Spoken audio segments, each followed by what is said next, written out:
Well, hello everybody. Welcome to the show. We have so many people in chat. We've got 20 people. This is absolutely fantastic.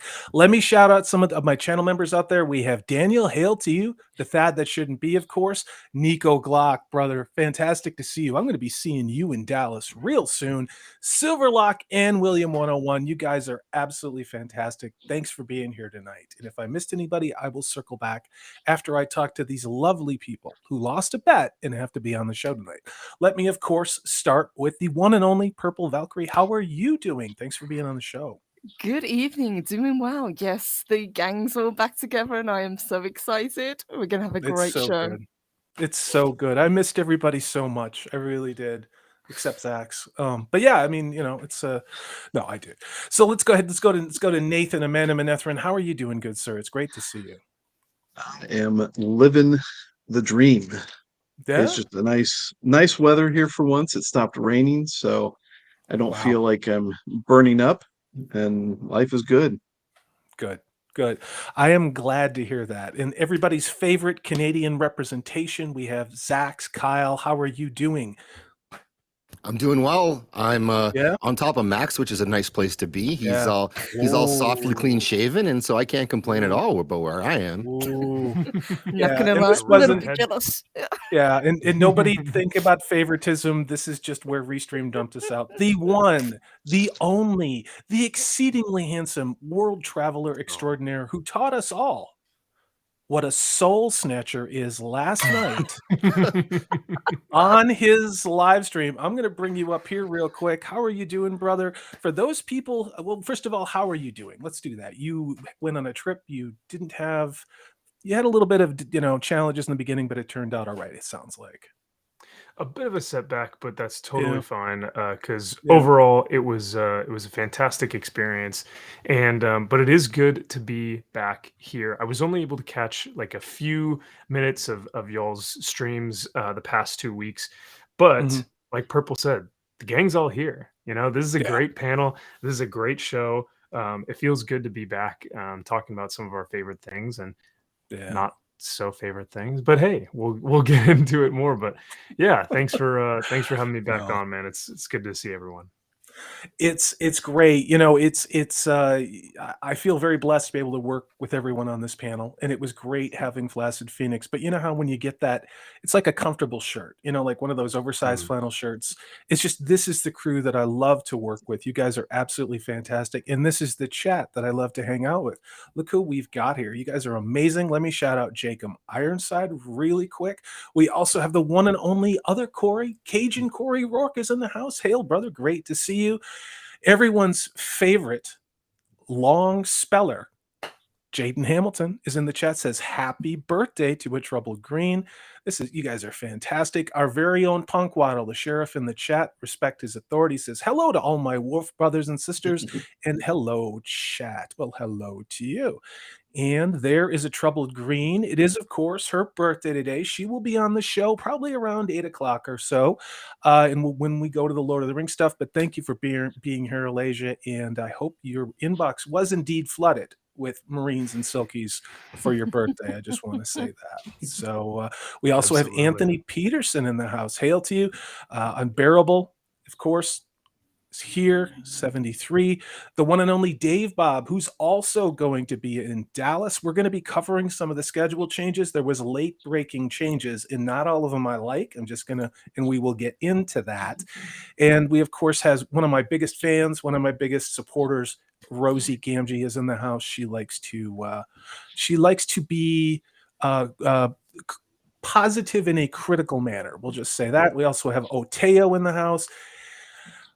Well, guys, here we are. Let's not bury the lead on this one. I shifted around a lot of our topics tonight simply because there was a lot of late-breaking Lord of the Rings news we will get into in a little bit. But let me first say hello to our one and only Squeaka. Squeaka Mouse, thank you so much for this $5 super chat. Oh, you want a quickie, Squeaka Mouse? Now? Oh, no, it's like Quickie Love and Howdy. Y'all are amazing. Well, Squeaky, you're amazing. And I hope you solved your bourbon problems. It was great. It was great getting to see you work on Snowdub's show the last week, and hail to you. So, and for that, we are not going to run a lot of super chats tonight, but I did make one special one for the very first person who super chatted tonight. And this one, of course, was taken from a very special show last night.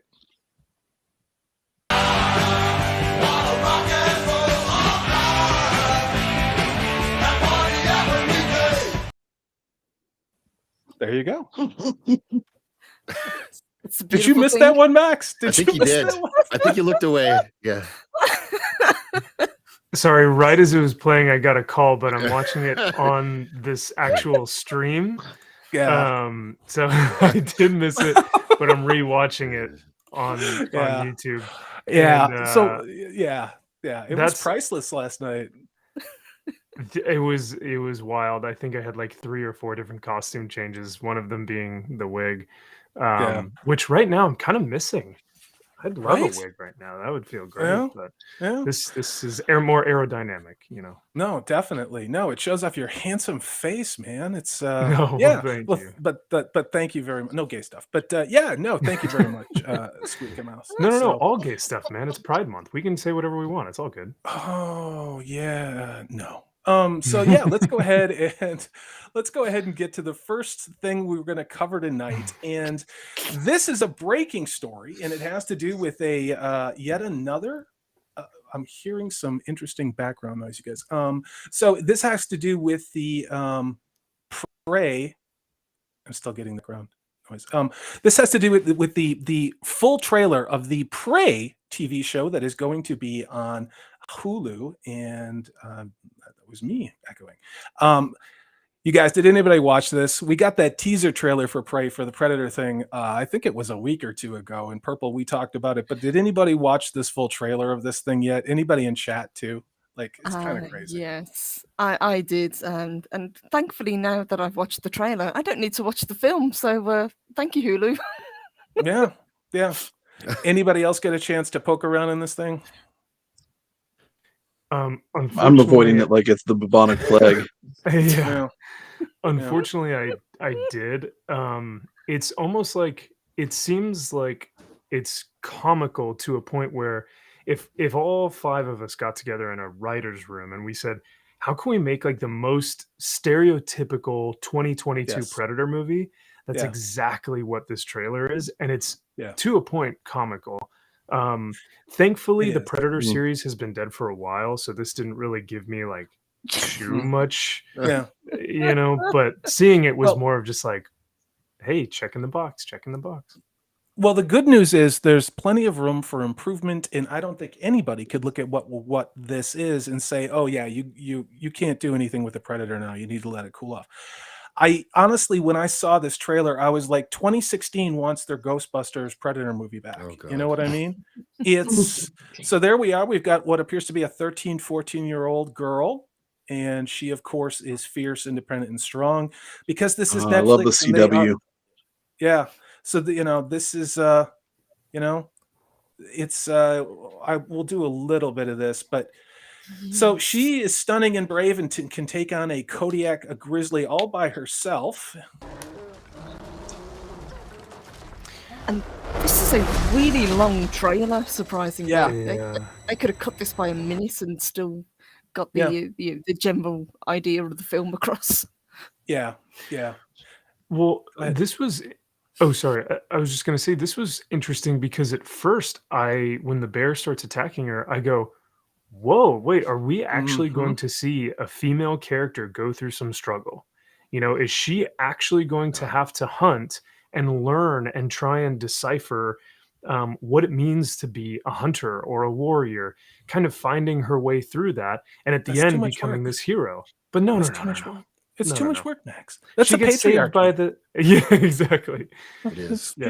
So by this patriarchal bear. Yes, I mean, all of it. There you go. There was your money shot of the Predator. And that's probably the best part of this. It just kind of all goes downhill from there. She's being told by the rest of the tribe, of course, the patriarchy of the tribe, that she can't do it. And she says, yes, I can. I'm better than all of you because Yes, 'cause why? screw your gender roles, exactly. Yes, yes. And then, and then there's this stupid boy who she has to save, you know? Wait for it. There it is. So she has to save this stupid boy. So, yep. And this is pretty much it. It's Rey Skywalker in deerskin.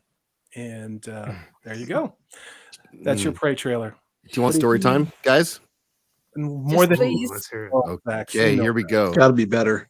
So when I was a kid, there was a TV show. I can't remember what it was called, but what happened is Grizzly this Adams. librarian chick would put like random items into like this machine, and it would spit out a book, right? And that's what this is. That's how they're making movies at Disney now. They just take a Native American chick, a predator, and some white dudes, and they throw it in a machine, and it comes out prey.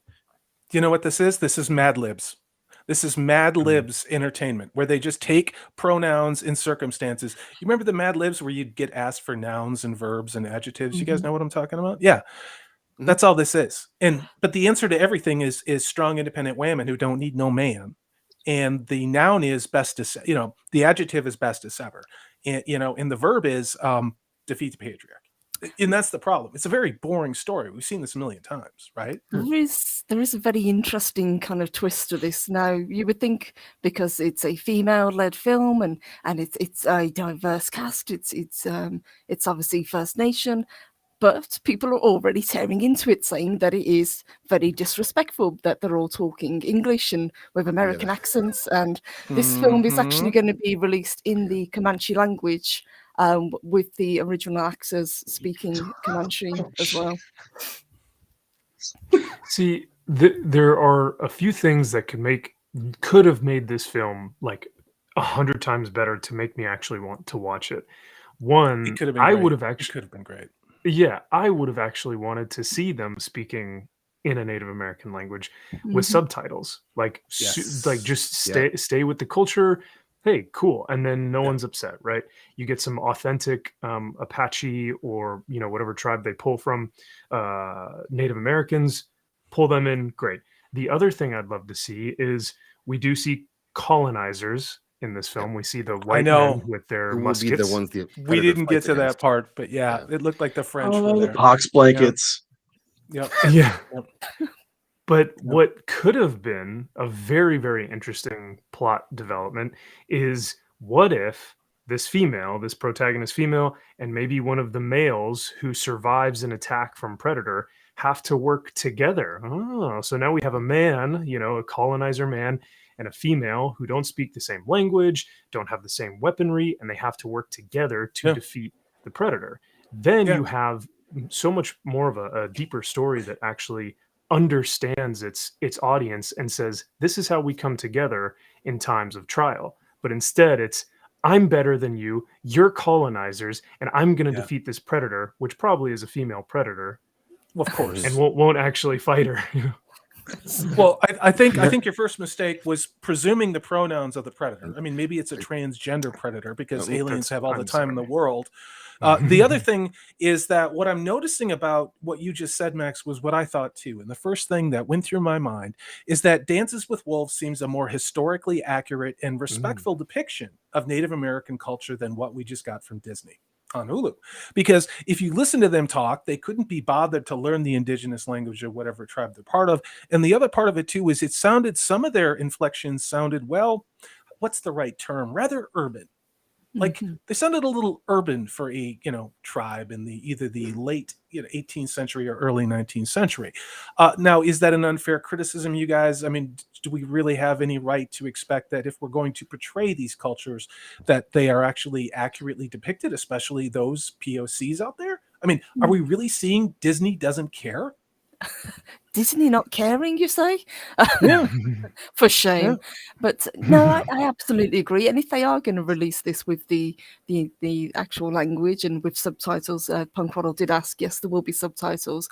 Why not just release that particular copy? Why bother doing a English accent version anyway? Just give the people the representation. Yeah. What do you think about the Zaxx? I mean, up there they call them the First Nation tribe, First Nations. What do you? I mean, what's your read on this thing? How do you think Canada is going to perceive Disney's low level effort Predator?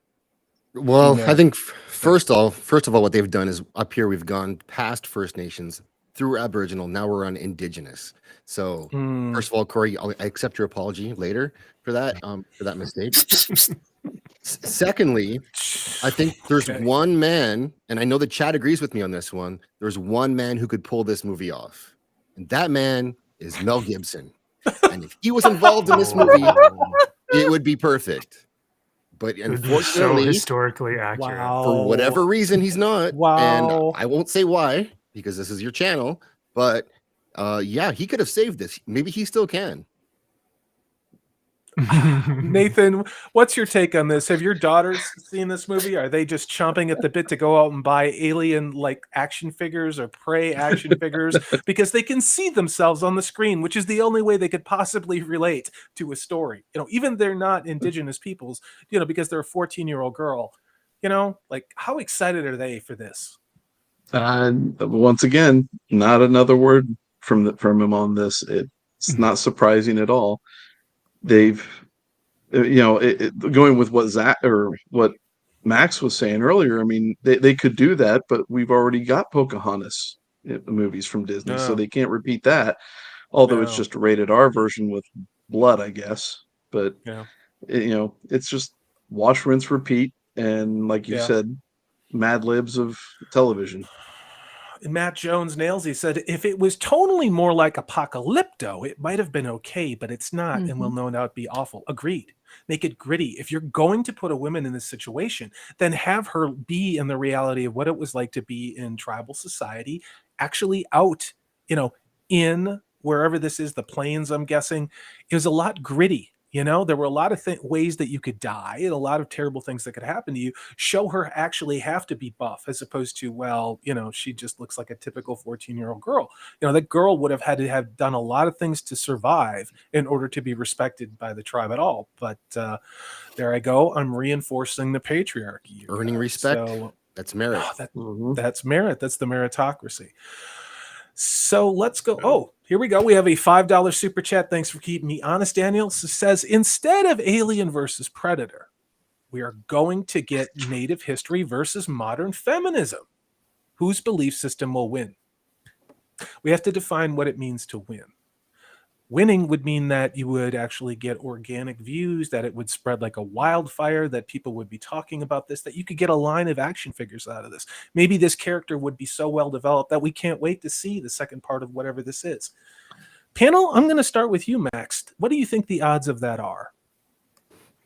Well, first we have to ask the question, because if we need to feel confident in this, that this could win anything, Disney has to feel confident, but they don't, because they didn't release it in theaters.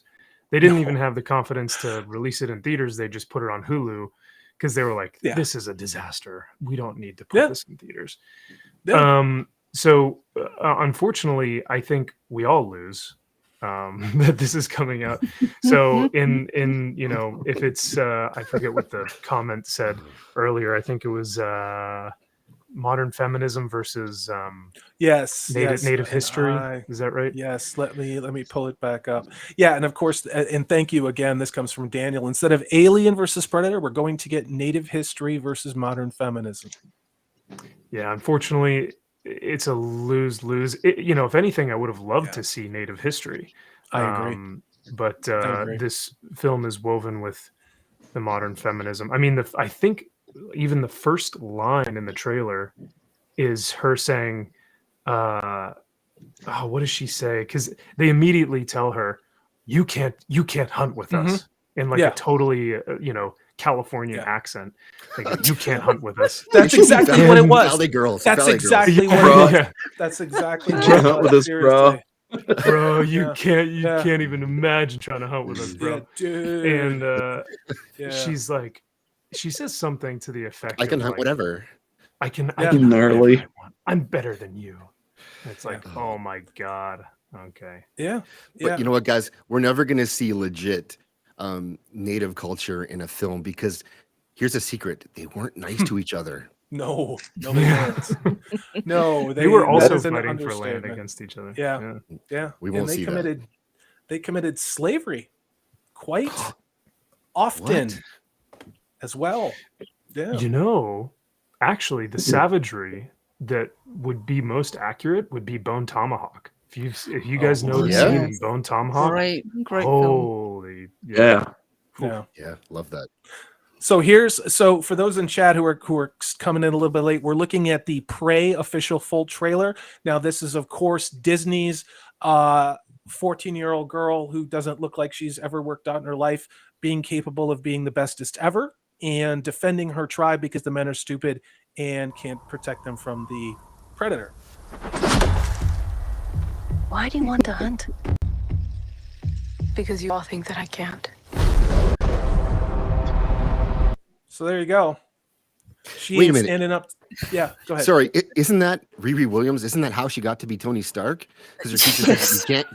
Yes. Isn't that the same story? She had to find a way to be oppressed, yes. Yeah. The teacher literally in the classroom is I'm ready. like, Maui, Nita. What a good idea. Shoot an arrow at a full-size grizzly. What could go wrong, guys? What could go wrong? Why would you If- pick a fight with a bear? And She's trying to If the prove show herself. is accurate at all, it's done in 15 minutes. Oh, yeah. No, that bear could run 4 times as fast as her. There's no way she could get away. She could climb a tree. He would just eat pieces of her that were dangling down until there was nothing left. Like, it's no joke. Can you Do not imagine- screw around with grizzlies. Right. Can you imagine how awesome the show would be if it only lasted 15 minutes and that bear ate her? I love that. That would be I would amazing. buy I it think- on Blu-ray. What pet land did she buy that dog from? Because that's not how dogs looked. No. yeah, But that dog was then like again, perfectly groomed and everything. Yeah, yeah. But that's it. I mean, that's the Prey trailer. Again, this is the strong independent adolescent POC Alien versus Predator, because we have to correct the mistakes of the past. And I believe it was you, Max, who talked about one of the first lines, or maybe it was Nathan or Zaxx, was she was being bullied by the men of the tribe, by potentially her brothers. Interestingly enough, there is another franchise that is starting out on Amazon Prime called Lord of the Rings, with Galadriel, who, even though she's 3,000 years old at that point, is being portrayed as what we could say is maybe an early 20-somethings gender study major who doesn't understand what shampoo is. And it's the same trope. So it's kind of getting lazy. And I just wanted to call it out. The thing is I really wanted this to be good. It could have been great for the ideas that we just talked about with Max and Zaxx and Nathan, but it's not. So hail to you. Oh, we've got another super chat, and this is, oh boy, I think is it Czech Franks? It's 5 Chiefs. I'm going to say I've got 5 Chiefs, and it's she will not even get recognized as a prey. The predator would just ignore her and hunt the real warrior. Thank you. You are absolutely correct on that. What's she going to do? Paint the predator's nails like a bad color? Is that as crazy as this is going to get? What is she going to do, guys? You know? I think without a doubt, the males characters are going to be the first. And Well, my obviously, question that's is, what watching the that trailer looked trailer, to be setting but- up. Yeah. when the one boy had the 3 dots appear on his forehead, how in the world did she know what that was to sit there and pull him away from the fire? I mean, honestly. Because she has a uterus. That's why. Oh, yes. Oh, You bigot. damn. All right. We can flog this thing oh. for. Go ahead, Max. Go ahead. I was just going to say, I wonder if we would get a similar scene from The Revenant. That scene is intense with the bear. Yes. Yeah. It is. That is like, I remember just gripping the edge of my seat that entire time that bear is tossing. And correct me if I'm wrong, but didn't he like break an arm or a rib or Yeah. something during that scene? Yeah. Because they Yeah. had him so violently moved around with the machinery. Shaken. Yeah. Yeah. So I'm kind of with Nathan though. I hope Predator kills everyone. End Yeah. end of the movie. Just everyone dies. I know. Just in 15 minutes, then go out, Just- go play some video games and then be Yep. done. Let me shout out again, Tatsu Sama. I just want to say thank you for the 5 Swiss francs. That that's what it is was. that is a very, very cool currency. Hail to you. Thank you for the super chat. It really helps keep the lights on because these streams, for whatever reason, YouTube does not like monetize them. I can't imagine why. Maybe it's because we express these really toxic opinions about so many fandoms, you guys. That has to be what it is. Oh Lord.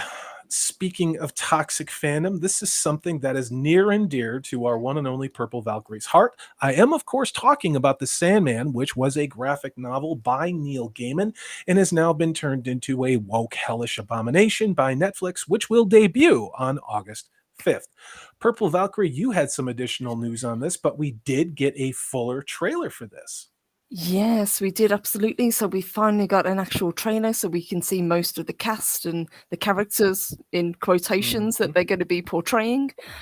We've also finally got a release date, which is the 5th of August, which a lot of people were kind of a little bit worried about because they've been kind of dragging this out for quite a while and there was no release date. And people were saying, well, when are we going to see this damn thing? So looks like we don't have too long to wait. But I watched this trailer and I've been critical of this show pretty much from the beginning. As soon as we heard who was going to be cast, and as more and more of the cast started to be announced, and let's be fair, very few of them actually look like the characters that they are. Nope. Meant to portray in the comic books. Now, people will say, well, they can look like anything they like. If that's the case, why don't they look the way that they're portrayed in that case? Amen. Yeah. Purple. Yeah. I mean, it's not as if somebody actually not just wrote a book, but also drew every single scene for the entire story. And not only that, like a storyboard. but you know exactly what the characters look like. And then, of course, there's the lore around this, which was based upon several 80s and late 70s alt rock and punk rock culture, counterculture icons, including one of the main characters here who was actually race swapped and who actually has a named person. This is a woman who died not too long ago, who was very critical within the alt rock alt scene that existed. And to me, it's incredibly disrespectful because there was a deliberate reason why Neil Gaiman portrayed those characters the way that was done in the comic book. And to me, Netflix had no business changing it. But what do I know? I'm just a cis white heterosexual Judeo-Christian male. So who cares what I say as long as I pay my taxes, right?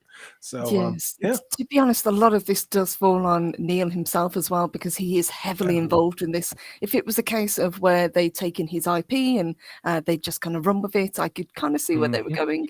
But he is fully on board. He has been from the beginning, and he's actually actively defend this show multiple times on Twitter when people have said, we love these characters, but we're not seeing the characters that we were expecting.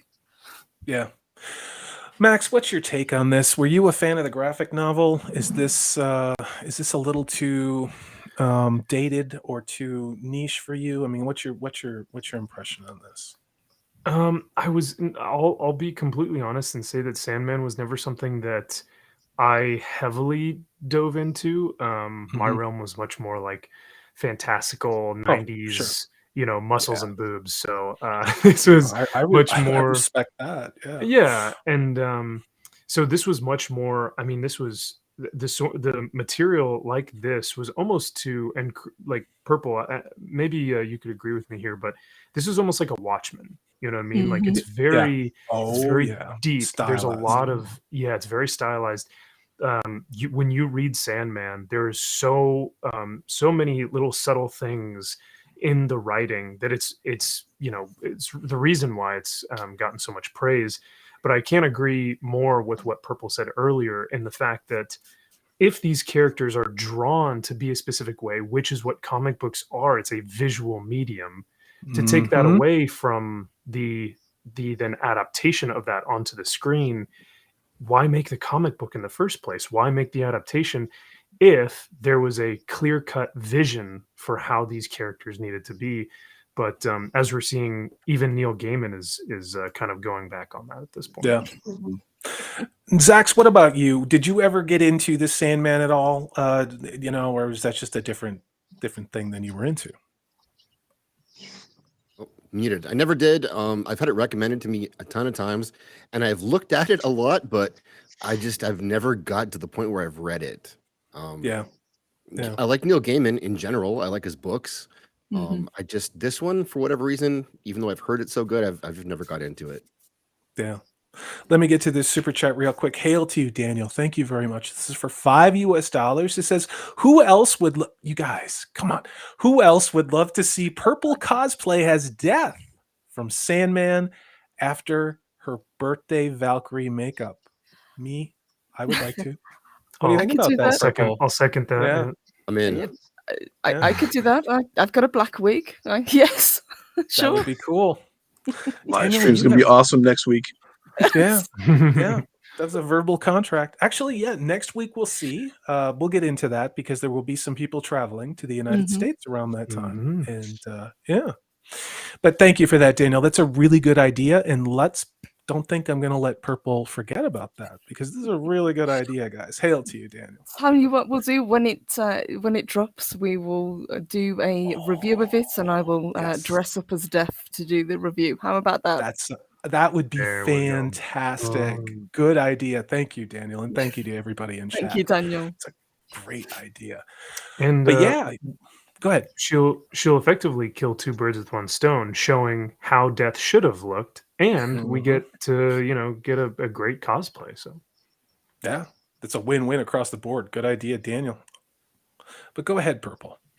Yes, absolutely. So we've had also, once we had the trailer, we've also had confirmation, and I think Zaxx was talking about this as well, that Jenna Coleman's character, who is going to be Joanna Constantine, is not the Joanna Constantine that we thought we were going to get from the books, Yeah. but she is Yeah. actually a gender-swapped version of John Constantine, but a more powered-up version, they've said. This I remember this graphic novel having some pretty kick-ass women in it. I don't know why they needed to add more women because it was pretty whammintastic already. Yes, it's a very bizarre. They're almost. Part of me thinks they're doing this on purpose to kind of get a reaction from people to see what happens and to say, well, you just don't like female characters. You're all bigots. But yeah, we got from this panel recently that Joanna Constantine is in fact a gender flipped John Constantine, which is a little bit odd. Now I like the actress. I think she's fine. She's great. I didn't particularly care for the accent that she went for in the trailer. She's trying very, very hard to be a slightly posh version of Cockney, and it's not really working very well.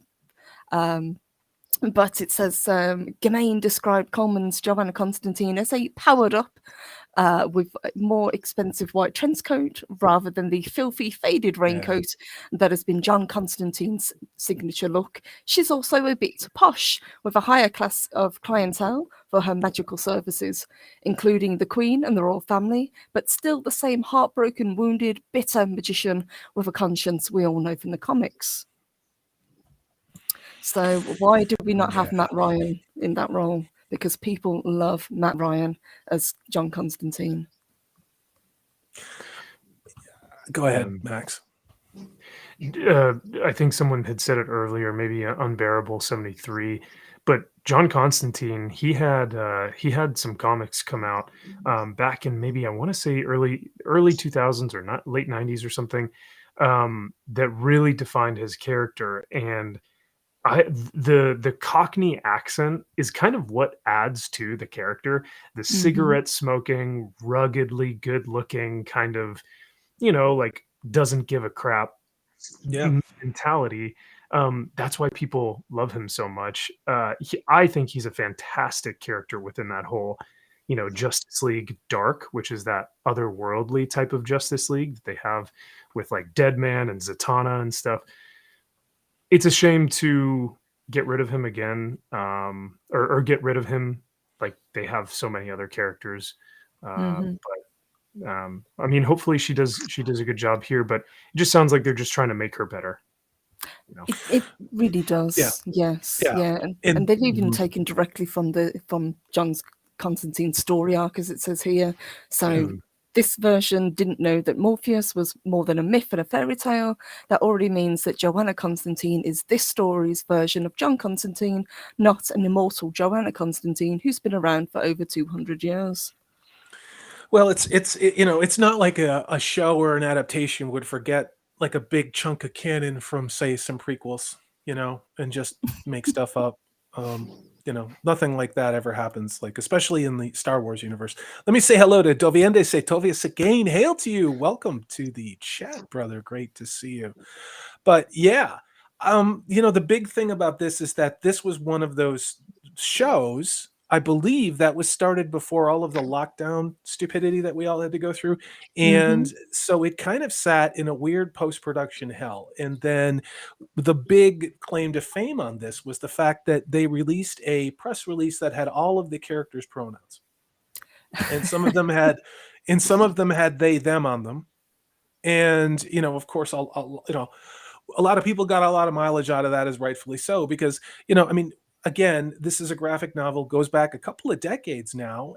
People had a pretty clear, this to me was a slam dunk. Just stay true to the source material, maybe add a couple different angles to it, and you're going to rock this thing. You're going to light it up. You're going to get fan satisfaction. In this case, what they're doing with these characters, I don't know. I mean, Purple, your fandom with this is a lot stronger than I am. I haven't read this book in a long time, but I really loved the graphic novel when it came out. What would you say is the most egregious change, if there is one at all? I mean, would it be the fact that character you talked about was gender swapped, or is there something else maybe that is problematic? I would say that Gaiman has said that his book was, even back in the 80s, was very progressive, and I would argue that is the case, but they seem to have dialed this up to 11 for this show. They're almost going out of their way to make these changes to seem relevant to modern day, when if it was so progressive back in the 80s, then surely it's the same story that you can tell now. And this article ends with a little bit of a passive-aggressive tone that I thought. So it says, if you want the old Constantine, you can always revisit Matt Ryan in the season 1 of Constantine series and Legends of Tomorrow, as well as the comics. It's like, if you want real Star Wars, you can always go back and watch the original trilogy. If you want real Star Trek, you can go back and watch TNG and the original series. If you want real Doctor Who, you can go back and watch when the original Doctor's name, and it still is the very first one, William Hartnell, up until the very last Doctor, who was played by Matt Smith, in my opinion. No disrespect to the 12th Doctor, but yeah, boy, that's a big F you guys, isn't it? I'm not getting that Tom Cruise "Welcome to my Top Gun Maverick movie. I hope you like it. We made it for you" vibe. I'm getting two birds like this, go get out of here, bigot. Yes, this is a case. If you don't like it, don't watch it. So I might actually go back and watch Matt Ryan, because for me, he is the embodiment of this character, because he also voices in the animated series as well. He loves playing it. Yeah, sorry, Purple, I didn't mean to cut you off. Max, I saw you shaking your head and rubbing your beautiful visage that you've cropped a little close because you're in hot weather mode right now. Look at these beautiful men at the top of the screen. Look at this. It's we got a lot of representation on this panel. That's all I'm going to say. But what's your take on this? I mean, just from a purely comic book perspective, you may not have been a fan of the original work, but when you see these type of changes made, and then the statements to people who love the original source material, what do you think about that? Oh, that's nice, Nathan. Man, I don't have a shiner. That's what I need now. Dang. Wow. Yeah. See, I don't have the demoted. shine. Yeah, You're sorry. demoted, I buddy. got distracted. The shine was like kind of blinding me on my screen. Still say Nathan's the evolved form of Max. It's great. Yeah. It goes like well, I do have a few years on him. Yeah. And then Nathan is like our final form, right? Like that's what we all aspire to be when we're But to answer your question, Salty, it's Like, if DC is doing one thing right, it's their animated stuff. Their Yeah. animated stuff is so on point. It's Yeah. so rad. Like the voice actors take it so seriously, and you can just like tell. And that's why Purple has just been nailing it tonight. She with her takes on Constantine, the guy. I mean, what more could you ask for? The guy knows the character inside and out because he's been voicing him. Now to get him on the screen as well, it's like, how could you get rid of that? The end of that article just seemed like it was almost a challenge. You know, it was like it seemed like they were saying like, listen, just go watch the old stuff. You know, Yeah. like it just or go read the old stuff. If you don't like this, go do that. And I think a lot of people are kind of in that mode of saying, fine, I will. You know, Yeah. they're taking that challenge. They're going, all right, yeah, I would gladly go do that. But And we're it- seeing that. We're seeing that quite often. Go ahead, Purple. And it is a shame because the Sandman is a fantastic character, and it is a series of books that I would highly recommend to everybody. I found these books way back when they first started to come out, and I was very Yeah. much into the superhero genre, but this was something different, and it really caught my imagination. Yeah. Yeah, I mean, and that's the thing. This was a cutting edge comic, and there was a comment on somebody was saying this that it was really progressive when it came out in the 80s, and I was there as a kid in the 80s, and it was cutting edge. Nobody was going into these places, and it had second wave feminism. Now, second wave feminism, it wanted equality. It wanted to be treated the same as men, to have the same opportunities. The difference between that and why they're probably doing what they're doing to the show is because third wave feminism is about dominance. It's about dominance and eradication of any patriarchal form. And as we've seen on a daily basis, that seems to be increasing from everything to, the kind of junk you're born with, logic, math, and, the nuclear family. So, there's a long way to run with that third wave feminist dog chain, and they seem to be taking it as far as they can. Let me get to the super chat from Nico. Brother, hail. Great to see you. Look forward to seeing you in Dallas, brother. For $5 US, says the most diverse panel ever. Too bad Purple is messing it up. LOLs. Wow. Is that some purple? Stop the purple hate, man. What's going on? Is this about you and Puff and not rejecting Nico? I mean, I don't know what's going on. I think I'm feminizing up the panel. I think that's what he means. But I can identify as male for the rest of the evening if you like, guys. Wow. No. Guys have gotten really weird. We don't want that. No. So- Just to. Oh, sorry. Go ahead. Oh, just quickly, I was going to say, but to talk about the characters, especially Death, and she is an iconic character. This was one of the first times that I can think of, other than Discworld, where we had a sympathetic portrayal of Death. That's why the character is so important to so many people. She is, not somebody who is to be afraid of. She is the last friend that a lot of people ever have before they pass on to wherever it is they go. Exactly. And I'm going to reach behind me. You guys vamp for a second on that point, because I'm going to show you another very memorable, as long as we're talking about it, literature-based representation of death. And those of you who have a deep, I would say 80s fantasy reading, you will know who I'm talking about, and Piers Anthony. So give me 3 seconds, you guys cover it. Yeah, I want to say hello to Lyle Hammock while we're vamping here, and also Keely Adair, who's a member as well.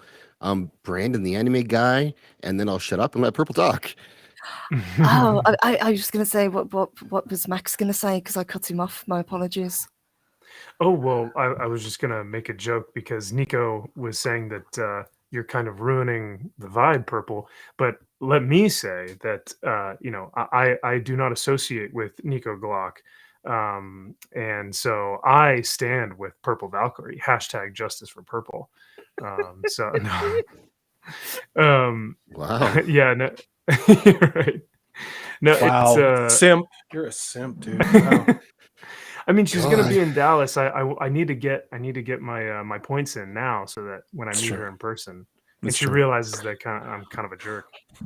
There's a 70s rock fan here not too. you. Yeah, I just want to shout out Brian. Hail to you, that 70s rock fan. Hail to Lyle Hammock, Mrs. Hammock, and the little Hammock. So as usual, I miscalculated. I actually can't find my On a Pale Horse, which was part of the series done by Piers Anthony. Those of you who know Piers Anthony know he did a whole series of these books, and several of them were the Four Horsemen of the Apocalypse, including death, famine, plague, war. And he offered a sympathetic take on those characters and how actually they were essential in some ways to balancing the way the world worked. And it was a really fascinating take. And then, of course, he also covered Mother Nature, Being a Green Mother. These are great books. You can get them available really cheaply on eBay.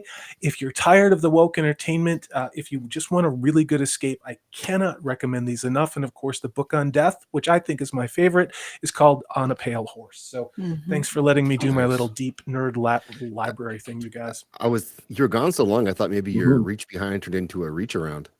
There's no puppets here. There's no Jolly. There's no Snowdub, and there never will be again. Ooh. So yeah. But Salty, Purple. Go ahead. May I also bring up another fantastic character of death? Yes. I can't find her, but if you guys know the Infinity Gauntlet, the Infinity Gauntlet and the Rebirth of Thanos. Basically, these two graphic novels, if you guys want to read those, Thanos wants to do the snap, not because he wants to balance the whole universe out.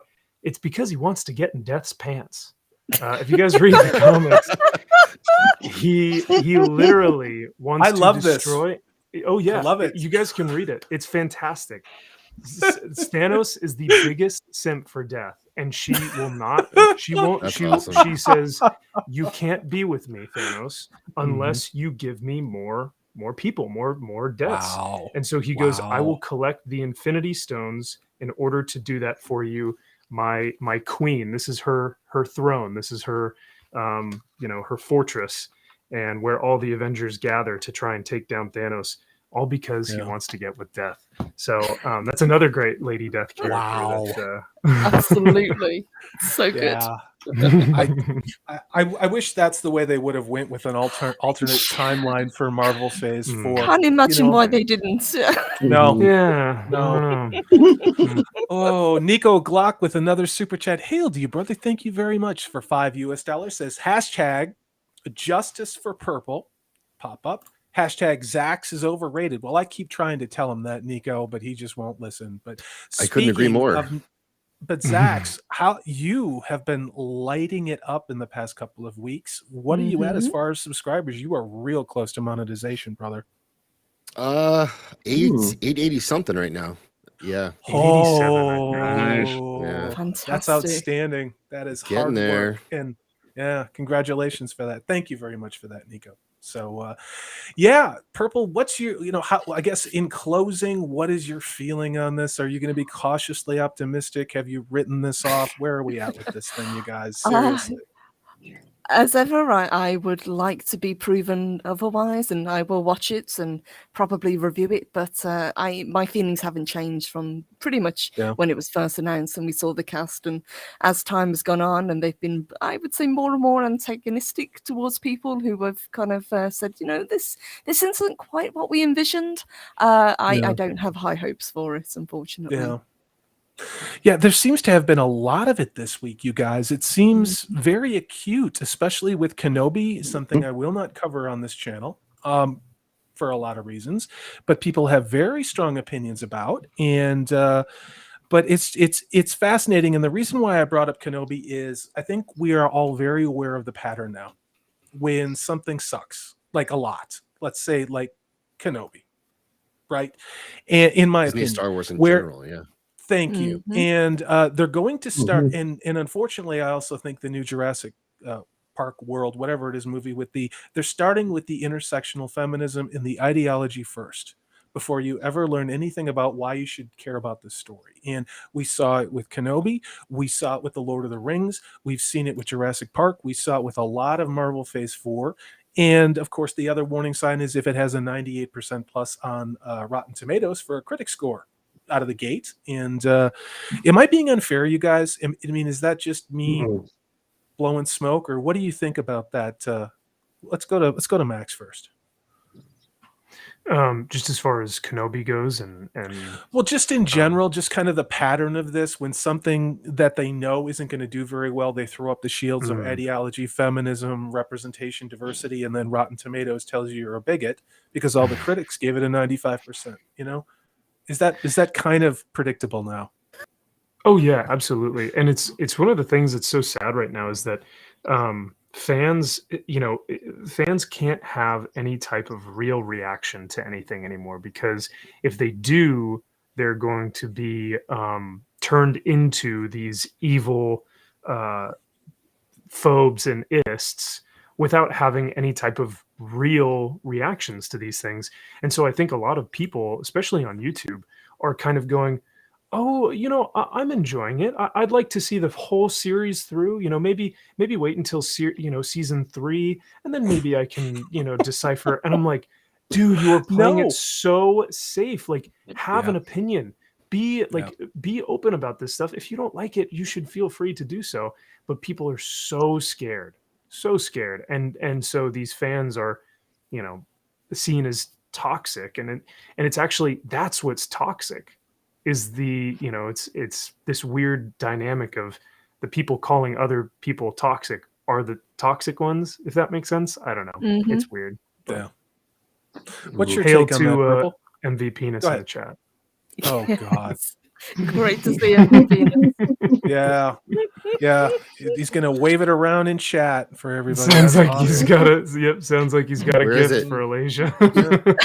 Oh, Mind boggles. There he is. Here he Ooh, is. it a glaze? Look, Oh, there it is. Yeah. Look at Oh, that wow. head of hair he It- has. Wow. MV Penis, would you like to come on the show and sing happy birthday to Alasia, who I'm sure is in the chat? Oh. I don't know. Do you think he's one note? Do you think he's a soprano or a baritone with an MV Penis? Oh, that's a good question. I think he's kind of one of those like one and done type of guys. So he kind of comments and then he gets out of there. He doesn't stick Yeah. around for too long. Yeah. Yeah. He I just don't gets know. in, he gets out, maybe gets makes a in. little bit of a Yeah. mess, and then he hits the road. Yeah, that's how Yeah. it is. So, Hail to you, Nico Glock, with another $5. Thank you, brother. He says, Zaxx, I hope you know I was joking. Love you, brother. And Yes. then you get lots of kisses that are oddly Aw. homoerotic. What's going Hey, on? I'm cool with not. kisses. I want to be supportive. It's Pride Month, Zaxx. You just, it's all Yeah, good. And hail to you, Max Nico Max Glock. was in Italy, so who knows what's been going on? Oh, yeah. Well, I'm not going to make that joke. I almost Yeah. said the M word, but yes, we can joke about that. That's like the Nerdporial's C here. word was, oh, yay. Hail to you, Nerdporial. So, yeah, Eldan makes a call. I have heard very often Kenobi is absolute gash. We have another comment in the Like chat. that. This one from Ren Zero. I know, but all right, I'm not going to talk about gash. Kenobi is a total piece of garbage. There we go. Yeah. And here we go. And I forget to mute myself. Jaden Hamilton says Kenobi is John Jackson Miller, or by John Jackson Miller, is way better than the Disney fan fiction. There was so much in the extended universe that they could have went with, but we could have said that about a lot of things, you guys. You mean the extended universe that they didn't want to acknowledge, Mhm, but we'll be happy Yep. to cherry pick from? Yes. Yeah. Yeah. Timothy's on. No. Attack of the Shows. That's pretty good. Oh, yeah. And Godzillionaire calls it, says, is Laura Dern going to save the world in the new Jurassic Park with the Slatter maneuver? Sattler? Okay, don't know I what that apparently is. Do I butchered a wanna know what that joke. is? Purple, do we know what that is? Can we talk about what that is? Yes, that's a play on A big obviously. pile of shit. Yes, a big pile of shit. Oh, the whole oh. dome maneuver. Yeah, Sattler is her Oh, character name Gotcha. in the film. Yes, Ellie Got Sattler. it. Yeah. Well, she was telling us all about how all of the Jurassic Park movies have always been about feminism. Yes, Remember that when we were watching that movie in That's the right. early 90s? It was just a cool dinosaur movie. No. It's really an Well, allegory I for guess all feminism. the dinosaurs were female and they ate everybody. Mm. So, yeah, I guess. If you- Look at this. Dave Bob, you're coming in a little late with this, but I'm going to call that out. He says he liked death in Bill and Ted's Excellent Adventure. I happen to agree with Agreed. that. What was Yeah. wrong with the death that they had in Bill and Ted's Excellent Adventure? Mhm. He was male. Okay, fair enough. Oh yeah. Yeah. Are you a biologist? Yeah. So, speaking of horrifying things that should have never been made, let's get on to this one. And Uh-oh. this one was a special request of someone who I thought was my friend, and that would Oh, be here we go. Wakazashi's Tea House. He said, I really want to have Max take a look at the new Gotham Knights show on the CW. Now, for those of you who don't know what that is, if you remember Batwoman and how crappy that writing was for that show, and how a very good friend of this channel, as heel versus babyface on a nearly weekly basis, came close to losing his marbles legitimately. The same people that brought you Batwoman were, of course, given this show, Gotham Knights. Why? I don't know. But the nightmare isn't over. It's just been rebranded. Much like communism, they're calling it... much like communism, they're giving it a new name that has 3 B's in it. But yeah, only in this, it's called Gotham Knights. Go ahead, Zaxx. You're chomping at the bit to talk about this one. Go ahead. This thing got ratioed so hard immediately. This is one. Yeah. It's one of the heaviest ratios I'd ever seen, and well deserved. Yeah. It's. I can't believe they released this is I'll worse show than you. satire. Yeah. Worse than I will satire. bounce this out. You can see the ratio right there at the bottom of the screen, and I will look at wow. 8.8 thousand upvotes. The downvotes are 62,000 downvotes. Man. That is a ratio AF. That is what that is, as the kids say. I did not see that ratio. That's pretty significant. It earned it. Yeah. And Things with power wants their thumbs down back. Amazon Well, I was getting gonna- jealous, yeah. I was going to say, I'm pretty sure maybe half of those were just ads creating like 31,000 fake accounts to try and get this show canceled so he doesn't have to review it. But still, that's a hell of a ratio, even if you factor heel versus babyface into that equation. But let's get this over with. I don't think anybody wants to do this, but No. let's watch. What? Quickly, my kid said to me, "Hey, Dad, do you have that thing where you can see how many downvotes something has?" And I said, "I sure do." And he goes, "Can we check Gotham Knights?" And I said, "We sure can." Oh, what a beautiful bonding dad. moment between Yeah. father and You son. Yeah. have raised that It's like- child well. It's like, he goes, Dad, can we go fishing this weekend? You go, of course, son. And then the next weekend, he's like, Dad, can we play baseball? And you're like, of course, son. Yeah. And then this weekend, he goes, Dad, can we look at the dislike ratio on Gotham Knights? You're doing Yeah. something right up there. You're doing That's something right. up there and right in Canada. That's a Hallmark moment. I love it. Yeah. I know. Yeah. I want that on a t-shirt, Oh, All that's right. funny. So this is the CW. They're a little claim happy, if I remember correctly. I don't know why. I think anybody showing anything about any of their shit shows maybe would help them a little bit, but You'd think. we'll have to jump around. Convinced Yeah. at this point they're actually using it as a money laundering operation, these shows. Yeah. Here we Shell go. Corporation. 30 other rooms in this place to hook up. Mom, I swear we were just talking. Thanks. Harry, we have a trick together? Right. Okay, so this is Gotham Knights. So Gotham City, I'm guessing, right? Do we know what the premise of this story is? Is this... Everybody relax. I got this. Harvey. Turner, it's your father. He's dead. Oh, wow. Are you guys moved by this? You guys moved by this? The story of the trailer is that some of these useless kids may have killed Batman. That's the story. Oh, that's believable. Yeah. Right. Would have been better if they killed off Batwoman. Well, yeah, that's She's down- she's misogynist. in the Do we fandom. have- Your mom's dead. Oh, wait, there was a bat. The bat is dead. So essentially, we're getting the same vacuous, empty characters that probably have a nonsensical, non-linear story. But the really important thing is that they're having gay sex or lesbian sex. Is that pretty much the vibe that we're getting from this CW show? Seems to be. You know? Everyone's Yes, having sex. Yeah. Yes, yes. Yep. Wow.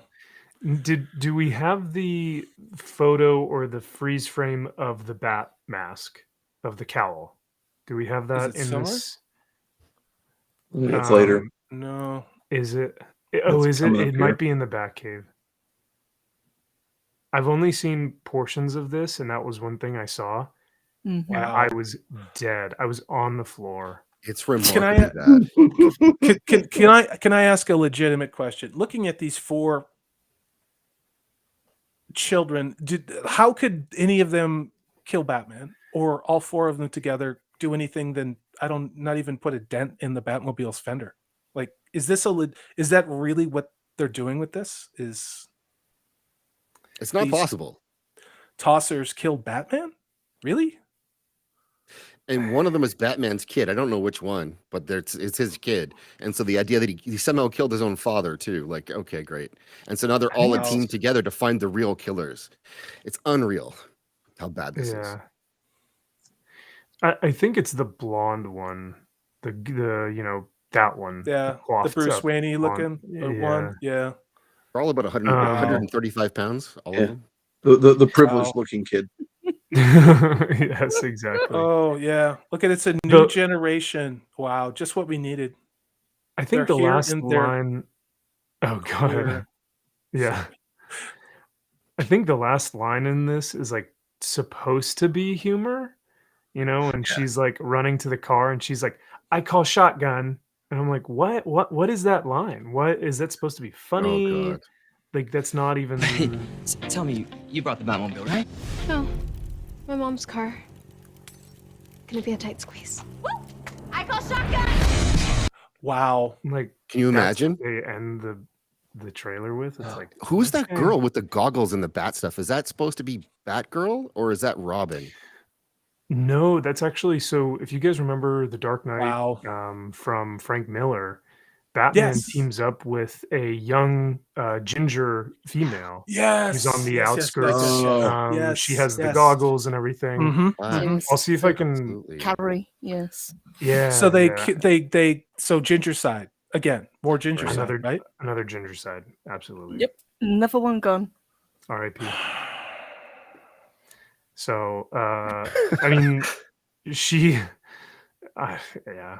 I really want to see that cowl though, because I'm gonna see if I can find that because it looks like paper Dude. mache. It Yes, looks so I'm- wild. Looking for it at the Wow. moment and I can't find it, so it Oh, you must be can't- bad.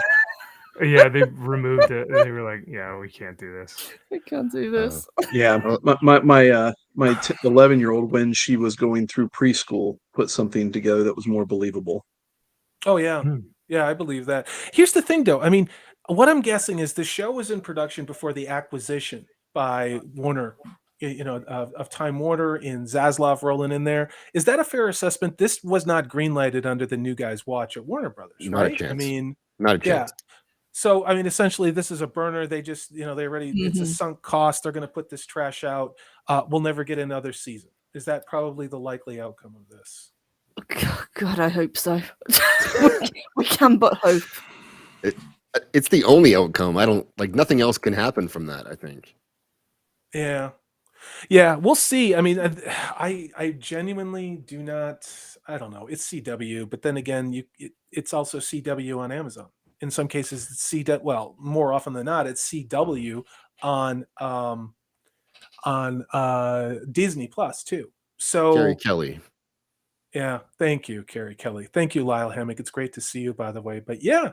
I mean, again, I just wanted to bring that one up because I didn't watch this, and I knew Az was losing his marbles over this on social media, and I wanted to see what it was all about. And this is really dumb. This is really dumb looking. It really is. That link I've just dropped does have a Oh, interesting picture of the cowl if you scroll a little bit further down. Oh, sweet baby Jesus!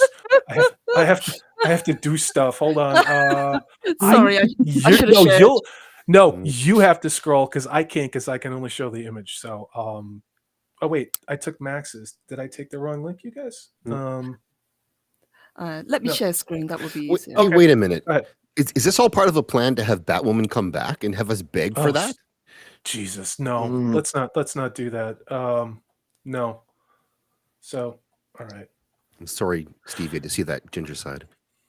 Wow. Let me get to this super chat real quick. This is Thunder Sensei 150. Hail to you. It's great to see you. Thank you, everybody, for being in chat. We have had almost 50 people here for an hour. I am really humbled, but let's be honest, everybody came to see Max and Purple Valkyrie and Zaxx and Nathan. I'm just here, a chimp with a mic. You guys are fantastic. It's wonderful to have this many people in chat. So for 199 says, so much for my lunch. This premise made me puke. Well, you and a certain man who lives in Yorkshire, the UK especially, who has to cover this. Purple Valkyrie. Oh, wait a minute. Oh, ask and ye shall receive. This is why purple is amazing. Let's take a look at this. What the hell am I looking? What the hell am I looking at? I'm just. So that is our new cowl, if I'm not mistaken, Max. That's the one, isn't it? Wow. That is what Jesus. I can only assume, because this is what. So they, from what I remember, they go down to the back cave, and this is what comes up when they press a button or something. They show the cowl. And it looks like something from Spirit Halloween. It looks like the kids section in the Spirit Halloween store. Yeah, it's pretty bad. Didn't we see that on Eyes Wide Shut? We've got some interesting shots that they've given us, but yes, that is our. Can you go back? Yeah, can you go back to that? So yeah, Aldan says justice for gingers. I could not agree more. So I look at this and I wonder why Batman's a beaver. Why like what's going on with the teeth growing out of the Batman's nose? Yes. So this is Bat Beaver. It's not Batman. Yeah, or it's Bat Rat. That's what it is. This is Ratman with the I couldn't have found a dummy or something to put it on, Well, I think they found a lot of dummies. They're the ones writing this show in Batwoman, if you're honest about it. I mean, look at what we got here. I mean, how that is not Batman. I don't know what the hell this is. I really don't understand. I mean, you'd think in a network that had Batwoman, they could at least do a Batman and cowl, right? Max, I'm going to jump to you on this. Comic book accuracy and CW are never two words that are used in the same sentence, but what do you think about this? You know what's wild is wasn't Arrow CW? Yes. In the beginning? Yes. Yeah. Yep. Yeah, you look at Arrow and that first season, man, is so fun. Yep. It's so rad. And they took a character who's essentially like Oliver Queen. Like, who the hell cares about Green Arrow? Who? It's kind of that same thing like Hawkeye. He's just a dude with a bow and arrow, and they made him so compelling. They made his story so compelling. I hate all of these characters already in this show. Granted, I don't think it's made for me. I know, like Zaxx, you were saying your son played the Arkham games, right? And that Batman costume is rad. I mean, it's almost like armor, like plated armor almost, right? From those games. This is nothing that we're gonna see from those games, but this is definitely geared towards an audience of 12 to 14-year-olds. I feel like who know nothing about Batman and may not even have electricity or cable TV and will never watch this show if we're honest about it. I'm gonna get to this super chat real quick from the one and the only Nico Glock. There's two of them now, so yeah. Oh wow, nice. What? Oh my god! All right, let me. I need help with this. Okay, thank you. He's dropping bombs in the chat. Oh my god, Nico. Okay, so thank you very much, Nico. Member of my channel, Taverin. He was egging on Puff and Purple Valkyrie and teasing Snowdub mercilessly on the show that I was on, and thank you for having my back. I look forward to working with Snowdub in those puppets again, just never on this channel ever again.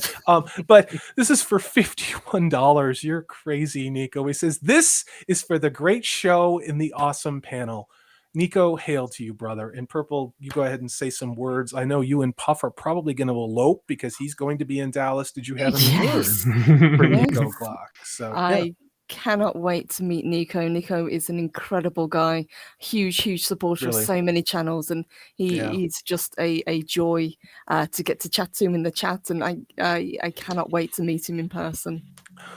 I hope I get to buy you a drink. And everybody who's in this chat, everybody who's a member of my channel, I'm going to be in Dallas. We're going to talk about it later in the show. So will Max. So we're Purple. And we're going to go over the agenda because there were some late breaking changes and there are many that I am not happy about, but we're not quite there yet. Nico, thank you very much. I'm going to give you one of the deep old cuts. And this is a fan favorite. And I know Max Field Von Priestley missed it as much as I did. We travel light. That's handsome walk. Nothing wrong with Nice. nothing wrong. Thank you, Nico. I have relief. I know. It's like a release, right? It's like you can breathe again, hunting some work. Thank you very much, Nico. Very much. All right, where do I go now, Zaxx? I am a little behind the 8 ball on this one. I gotcha. Okay. Jesus. Nico, thank you. Thank you, everybody who's in the chat tonight. Thank you. Thank you for being here. Either. Wow. We are getting some great numbers on this show this week, and I'm very blessed to work with this very, very talented panel. And I'm very blessed to call you friends. And I am incredibly grateful for each one of you showing up every week. My channel members and my Taveran, thank you very much. Nico, thank you. Wow. So $51 says, this is for Salty and Purple. Thanks for being on Snowdub's show and putting up with all the crazy puppets. Green heart for Kermit. Well, I'll say my thank you, and you're very welcome. And I'm just lucky that Snowdub can't find anybody else that wants to go hang out with him and calls me, and I'm like, of course, dude, let's roll. So you're very welcome, Nico. Go ahead, Purple. Absolutely. We love getting to hang out with the Conan Connection. So many talented creators, and it's just crazy. Last week was insanity. It was not expected, but we had the best time getting raided by puppets. Salty has since changed the locks so they can't get back in, but yeah. It was so fun. Yeah, and I upped from 9mm to 45. So just I thought the 9mm was high powered. No, they did not with the drugs they're taking. You need stopping power. So yeah, 9's just not going to get the job done. So hey, that was off the rails. Yeah, that was off the rails. Or on the rails, I guess. Maybe depends. Yeah, the rails. But Nico, thank you very much. I can't wait to hang out with you and anybody else who's in chat. I said, please, I'm on social media. So is Purple. So is Max. If you're in Dallas, please look us up. We'd love to hang out, take some pictures, just do a live stream, whatever you guys want to do. So thank you, and thank you again, Nico. Really, thank you very much. So, all right, where are we now? Now there's a case. Now there's a case in Salty, and I like this one from Daniel because this has a point to it, and so this has to be said, and you have to say it now. Wow. Is this my struggle session? I mean, what are we doing here, Daniel? Why do we have to do this? We shouldn't have to do this. Yeah, I get it. I know my guilt and shame know no bounds. Daniel, thank you very much. Wow. For $50, he says, as fun as this has been, there is a very serious matter to address. That of Salty Texas crimes against nerddom in his never watching the Orville. I elect that a jury of his peers should ice bucket. Oh, you bastard. I elect that a jury of his peers should ice bucket him in Dallas until he sees the the heirs of my way. Is that what it says, Zaxx? Yes. Yes. Yeah. Wow. Well, I second that. Okay, but I third that, given that it's going to be over 100 degrees as well, you might actually welcome it. Right. Purple. What do you think I shaved my head? Oh, yeah. Well, dude, seriously, it's wicked hot. Daniel, it'll warm up by the time it hits you, Corey. So you did mention something about a jury, and what I'm hoping is I can get Johnny Depp's former female lawyer, who was just made full partner, to maybe we can just get this case dismissed. Because again, I presented my defense, which was that I didn't want to watch any more dick and fart joke science fiction. However, I have been persuaded numerous times by people that I need to just get through the first 4 episodes, and that's when it starts to feel like Star Trek. Daniel, you have been a very long time supporter of this channel, even before I was monetized. Thank you very much for being in chat every week. Thank you for supporting Purple and Max, Zaxx too, as well as myself. And thank you very much for this super chat. So yeah, guys, thanks for stabbing me in the back and saying that I should be Ice Bucket challenged. And let's see, there's 5. With love. With love. Is that what we call it? Okay. All right. Well, like the rough stuff? Okay. All right. That's fine. Go ahead, Max. Thank you, I Daniel. may have a confession because if Oh, Salty's gonna Lord. get ice bucketed, I'm gonna have to get it too because I've not seen the Orville. Boo! So- Yes! Yes! So And hashtag me- I stand with Salty There it in is. solidarity. There it is. Me as well. Wow. Whoa! The truth comes out. This is like an episode of Jerry Springer. We're all confessing we haven't watched the Yeah. Orville. Yeah. We need Wow. that van. Wow. Yeah, Okay. Zaxx, what did you say? Sorry. We I need think- Flaccid Phoenix to bring his white van to Dallas and That's what we need. Yeah. Yeah. Yeah. get some Orville get going in hooded there. and pulled into the van. Yeah. That's right. Wow. Wow. Don't know So if you I guys had saw no it. idea. Punkwaddle said he's going to be in Dallas. Oh yeah, we did. Yeah, he hit me on Oh, social okay. media in Yes. private, Yes. and yeah, Punkwaddle, just reach out to all of us. Let us know where you are. I think he's going to be there Saturday and Sunday, so maybe we'll Nice. get a chance to go Nice. see The Thing. A lot of us are going to go see The Thing, which is going to be released on that not this Sunday, but next Sunday after the convention's over. I'm still going to be staying over.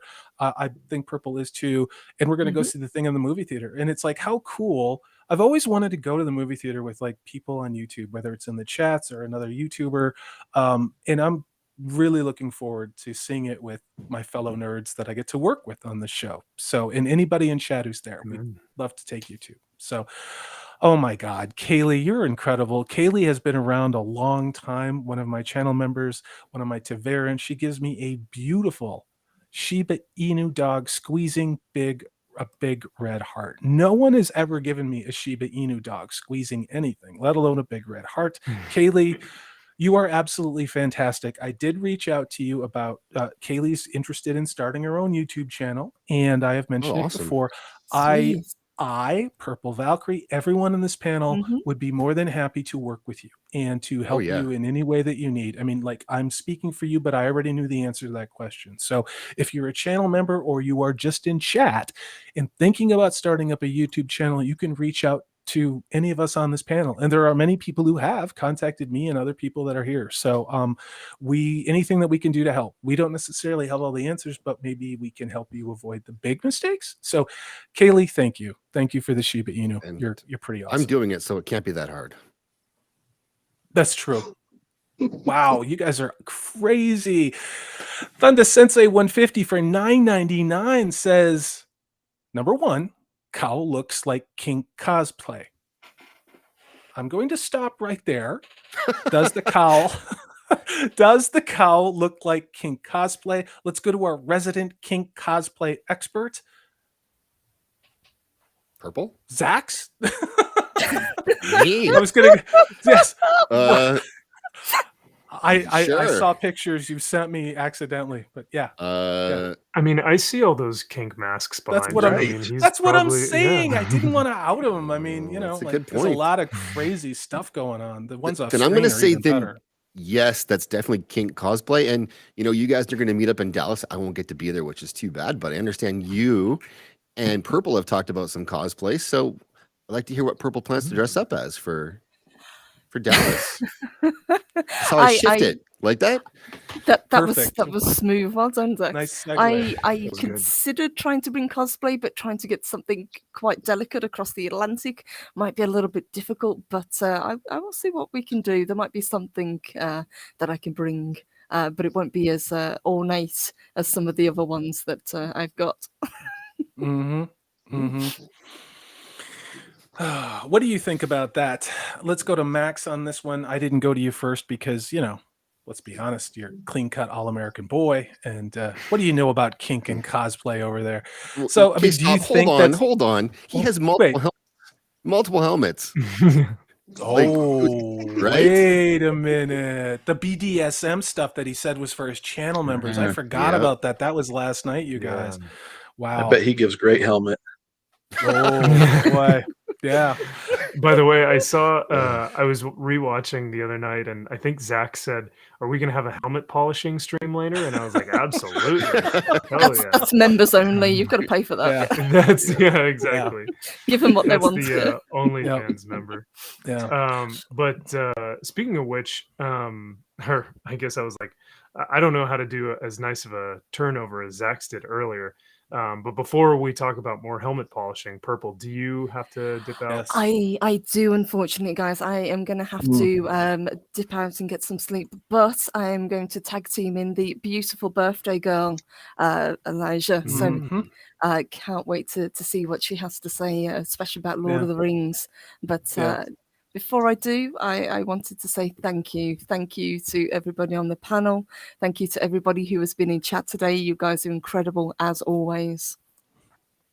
Thank you for being here, Purple. You did a great late stream with clobbering times last night that went until 6 a.m. your time, and I was watching part of it. So that's part of the reason we're letting Purple go tonight, is she's still recovering from that all-nighter, quite literally. So, Purple, we're going to be recording some woo this week and looking at some really fascinating, weird, creepy stuff that's going on in the world. And what else are you doing on your channel besides working with me on those videos?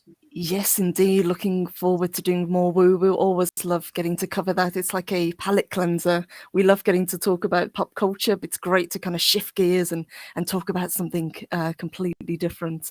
I will be back tomorrow. It might be a slightly later stream because I do have some work to do, but I will be back, and it's probably going to be a chill stream, I think. And then Good. I'm also back on Friday with T-shirt Historian, who's going to be my guest, and on Thursday I'll be joining Still Abdul as well on his channel. So lots of cool stuff coming up.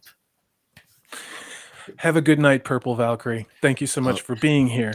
Go ahead. Now, hold on, Nathan wants to show her something. If you have a second, it looks like.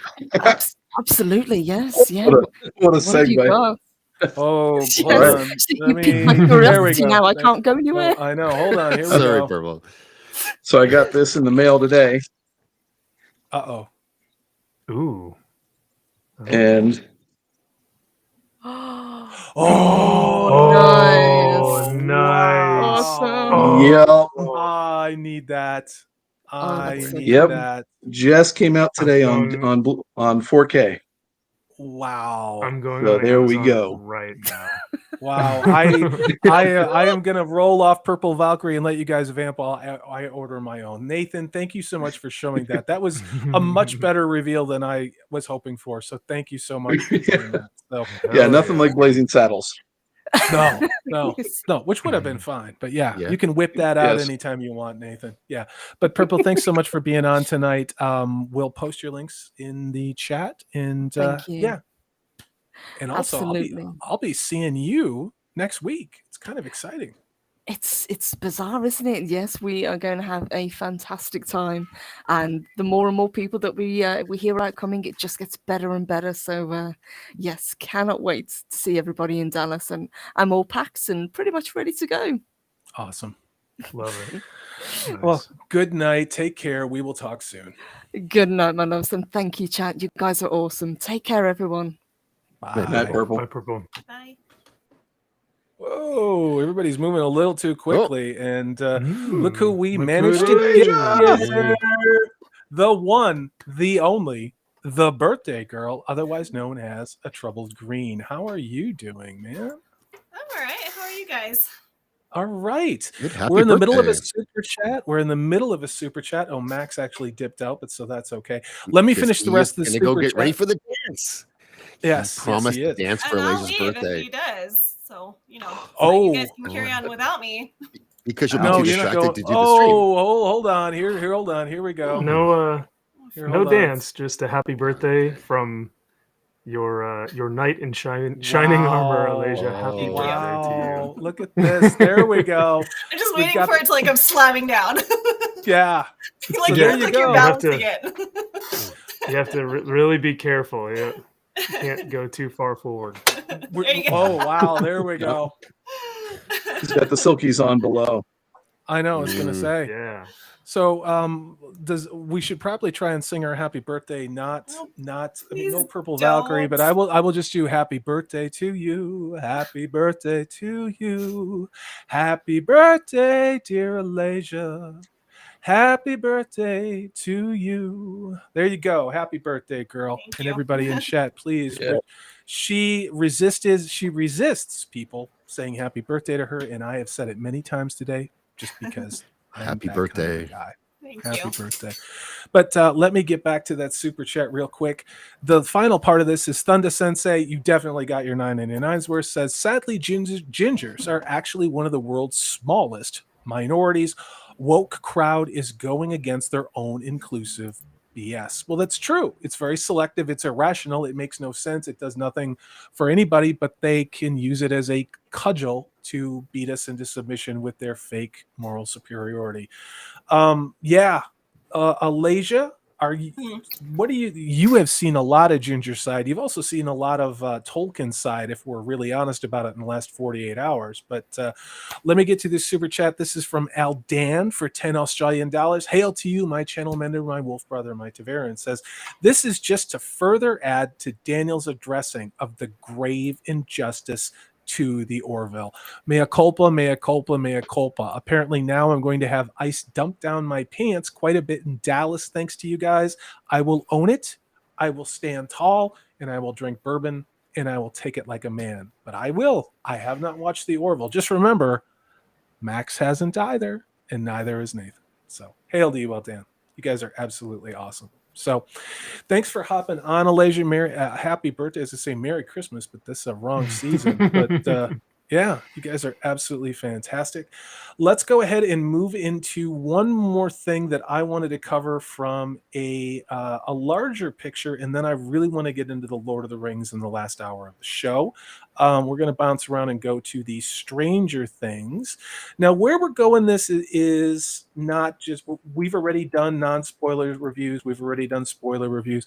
We're going to spend a little bit of time on this because I want to show you the numbers. Like, it's one thing for us to say that Kenobi isn't a good show or that I really love Stranger Things. You know, people in this chat have said they haven't been a big fan of it, and that's okay. We're not all going to agree on entertainment.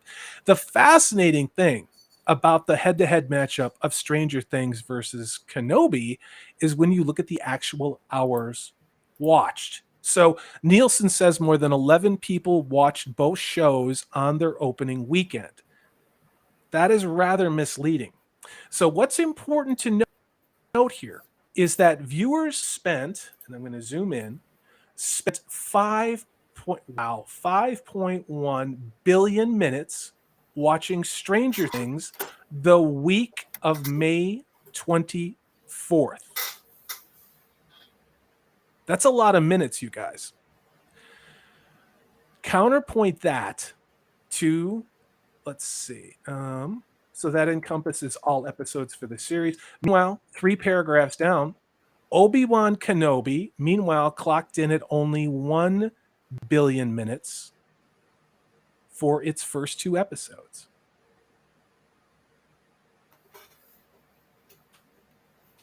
What do we think about that, you guys? Do you think that's an unfair measure? Because, well, I mean, obviously Netflix dropped 8 episodes of a 10-episode season, if I'm remembering correctly. Some of those shows where we've talked about anywhere between an hour to almost 2 hours per an episode.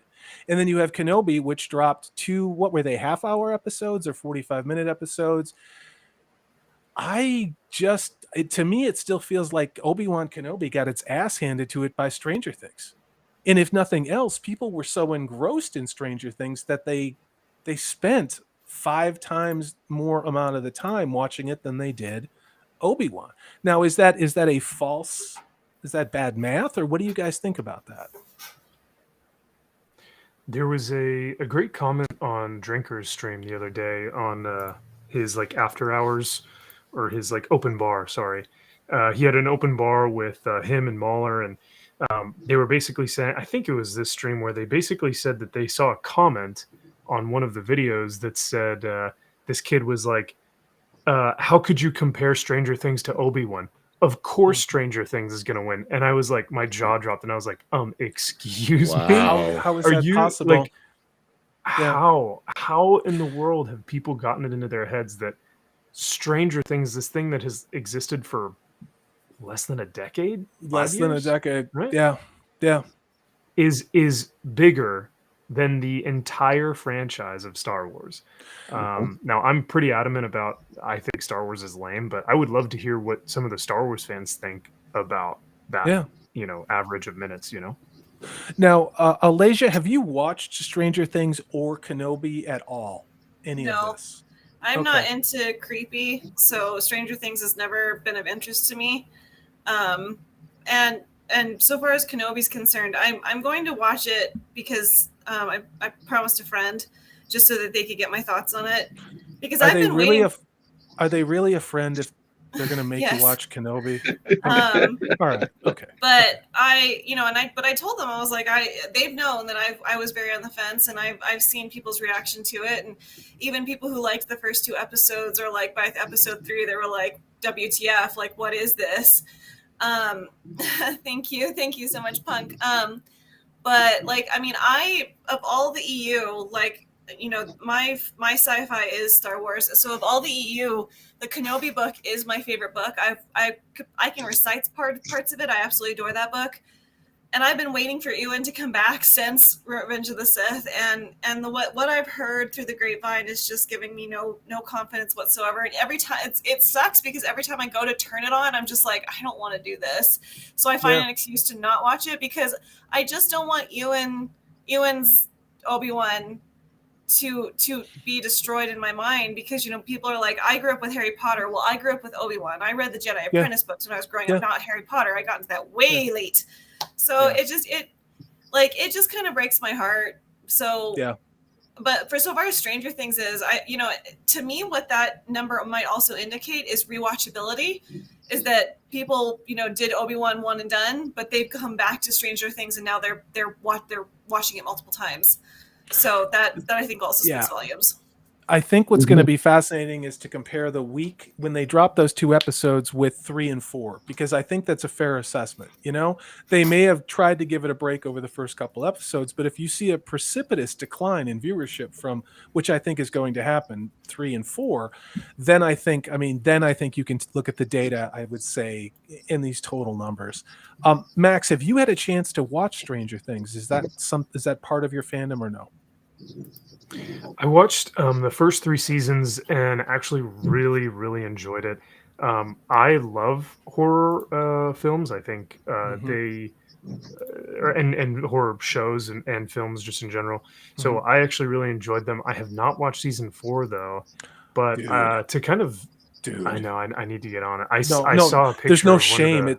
I'm just geekasming because it's like it's almost better than season 1. Almost better than season 1. So sorry, go ahead. It's like one of those things. No, you're totally fine. It's like one of those things where if someone tells me that they're like, "Oh, I've never seen Lord of the Rings before," when I say like, "Oh my god," it's not in like demeaning way. It's almost like you get to experience that for the first time ever. I am so jealous. You know what I mean? So I understand that sentiment. But to kind of reiterate what Alasia was saying, like rewatchability, I don't even remember. Does anyone remember like some of these Marvel shows? Does anyone remember some of these Disney shows? Like they come out with them so quickly that the rewatchability factor is 0 because you don't even remember them the second they come out. Like Miss Marvel comes out today or tomorrow or something. I haven't seen one thing for it. Like no one has been talking about it. Everyone's going to forget it once it's finally out, and then it's on to the next thing. So the rewatchability for these things is 0 to none. Yeah. That's a really weird one though for us, because that's such, I mean, that's a show for little girls essentially, right? It's true. It's got to be. Yeah. I don't know if that's what the intention was, but that's what it looks like to me. And that's what I see as well. I definitely see that this is something geared more towards the realm of what did we just watch? The CW show. Yeah. Like the same people that are going to watch Miss Gotham Marvel Knights. are going to be the same. Gotham Knights. Yeah. They're going to be watching those too. See, we just watched it and it already flew out of my head. I don't remember these things. But are they? That's the thing. I mean, that's the thinking. This is, again, we've talked about this mythical audience that an algorithm told them exists that doesn't then show up, and they keep making the same type of content. But you're right, Max. I mean, that's the whole thing. I mean, we look at something like Ms. Marvel and we know they had to reshoot most of it because apparently somebody didn't bother to look at the religion that was featured of the character that was in this, because it actually offended. Some of the superpowers were offensive to that religion. And Zaxx, did I miss that last super chat from No, it's Nico all good Glock? because we have a few, but this one's topical right now to what we're talking about from Daniel. Okay. So I thought I'd pull it up Thank instead. No, perfect. Let me get to this one from Daniel because Zaxx wants me to be a Johnny on the spot. Thank you for $10 US. You guys are great. Thank you so much. For $10 says, by this logic, Enron could claim to have been a huge success because its stock was initially valued in the billions. It's the argument of a scam artist to look at one day of sales, much like the entire spectrum of ESG investing, ESG entertainment, the whole scam of CRT, and also, and I need to stop talking now, don't I? It's the same thing. You can't cherry pick a number and then run and say that's actually what it was. It's a snapshot in time. And in this case, yeah, I mean, it's just looking at the Stranger Things stuff, though, it's still crushing it with the numbers. It's still getting the views. And the thing was, and we covered it last week, is the mainstream media wasn't covering the fact that the show was doing so well and people were rejecting something like Kenobi. They instead looked at the sexuality of these children in the show and were focusing on that, not on the fact that there wasn't 1 ounce of woke intersectional feminism or box ticking, in my opinion, in what was it, 200? I don't know. It was a lot of minutes. There were a lot of hour-and-a-half episodes in the 7 or 8 that we got, which is something I haven't seen maybe in a decade, and part of the reason why I like this show. But Max, you're going to love it when you watch it. You absolutely are. And Alasia, I know you're not into horror, but it was a really good show. It really, really No, was. I'm glad. I'm really happy. I've seen some funny things floating around because I guess some of it was filmed here in Albuquerque, and Albuquerqueans, because half the United States doesn't remember that New Mexico is part of the United States.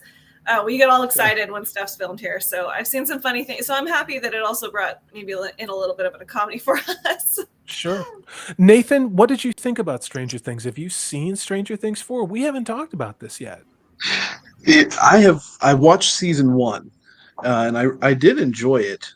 And then season 2 came out, and there was a lot of focus again on the woke stuff that I guess they were potential. No, it was the one actor at the Oscars came up on stage and started spouting off, and I just it turned me off from the show completely. But that said, my oldest daughter loves it, and the way that I hear everybody else talking about it and the way that she's talking about it, I'm actually going to consider going back and starting all over and just watching it with her. Because I'm sure as hell not going to watch Kenobi.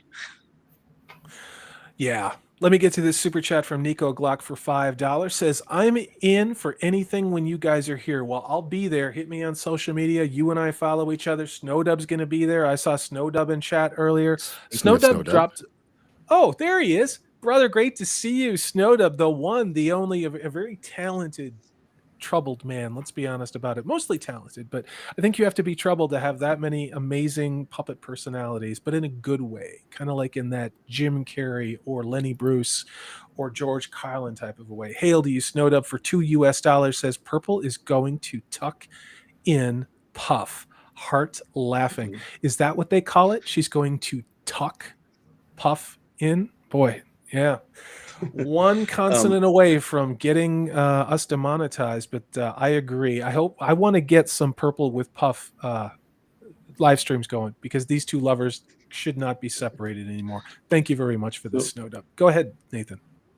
Yeah, and the other thing too with those numbers, you're talking about how the numbers continue to climb for Stranger Things. And it's not just people going back and rewatching it, but it's people like me who are considering going back and saying, okay, well, I'm going to watch it. That word of mouth is having, I think, a domino effect because this show is getting so much good talk outside of media circles. And that's what got me in. Kenobi's getting bashed so hard that the drop off between 3 and 4 watching episodes 3 and 4 is going to be really interesting, I think. And I think there are going to be a lot of people that don't even bother finishing the series. They'll just tune into guys like Disparu and everybody else who's sitting there and watching the show for them. That's go ahead. Oh, go ahead. No, go ahead next, please. Go ahead. That's a great point, Nathan. That drop off is something that's serious because if you don't grab people by that, sometimes even by the first episode, because there's so much other stuff out there, because there's so much other content. Like I have, I want to say 13 different anime shows that I'm trying to catch up on Wow. that people have recommended to me. And I'm starting with Demon Slayer and running through that, and then My Hero Academia, and then Wow. One Punch Man, and all these different ones that are supposed to be amazing. I don't have time for Obi-Wan Kenobi unless it hooks me with that Boom. first episode. You know what I mean? Well, and the same But thing with that drop off is so. diving ahead. into the EU. Like all I want to do now is read the EU. So like for me, it's like it's not. I don't really care what's out on TV anymore. I've got enough books to keep me entertained. So it's like if anything, I hope people go pick up the actual Kenobi book, which happens only, I think, a few months after Revenge of the Sith, and is actually Obi-Wan's arc of dealing with the fallout of Order 66. So it's like go pick up the book. You can find it on eBay. Exactly. Well, fear not, because as Jacob Ironside says, who's looking forward to the Baby Groot TV show too, you guys? Everybody's been clamoring for Baby Groot TV show, right? That's just a cash grab. Yeah. Go ahead, Max. Go ahead. You were in the middle of a thought. No, I was just gonna agree with Alasia, you know, because I'm just talking film and TV, you know, whether that's anime or movies or like Zaxx always mentioning all these like what are they, Korean and what was RRR? Are those Indian cinema Indian? too? Yeah, Indian Hollywood. cinema? Like, dude, like I haven't even touched that stuff, and people are wanting me to watch Kenobi. Like that's the last thing on my list, and so I know. they really have to do a better job of either marketing or of just having a better show, because there's so much content out there, whether it's books like you were saying, Alasia, or foreign TV and movies. There's so much to choose from, and I mean they can't compete anymore. Well, I mean, their first mistake was calling us all racist and misogynist before we saw even 1 minute. You know, and it's just, again, I mean, like the tell on that, it's like, can't you guys wait until at least 2 episodes come up before you call me a bigot? And Al Dance is agreeing on Stranger Things seasons 4. He says they had 100 million opportunities to do the insert BS thing, and they didn't. God bless Stranger Things 4. I don't think I've ever given a hard recommendation on my channel to watch anything, except for The Northman, and we did it live. But I actually did a video where I said, go and see Stranger Things season 4, and I meant it. And it is not perfect, but it is really darn good. It's not woke, and if you were a kid in the 80s, it's really good. If you like these characters, that's my dog who is losing his mind right now, breathing really hard, not me. You will love this show. So I'm going to ask you guys to vamp for me. I'll be back in a minute because my dog is going to drive me nuts. I'm glad it wasn't Jeffrey Toobin.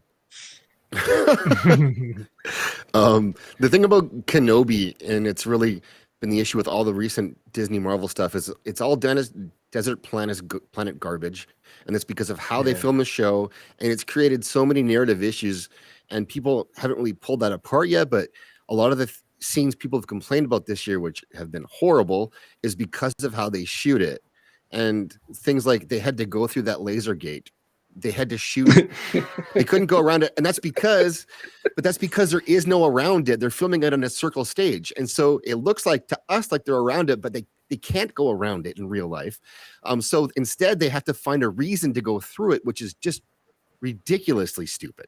And just go to a desert and film your stuff, and you solve these problems. But no, they're trying to do this stage magic stuff, and it doesn't work, and that's why Baby Leia running away looks so stupid, and how for some reason Obi-Wan can't catch her even though he's 2 feet away, because they can't be too far away because they're on a small stage.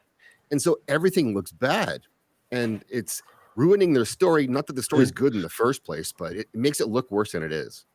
Well, and there's a lot of an aesthetic that is missing too. I mean, everything looks new and not lived in.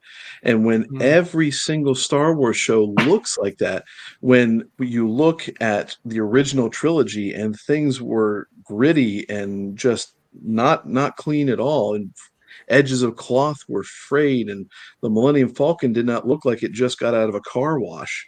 Those types of things do matter to the viewer because there is an element of familiarity that carries on with that type of stuff, and once you erase that, you lose the viewer to a degree.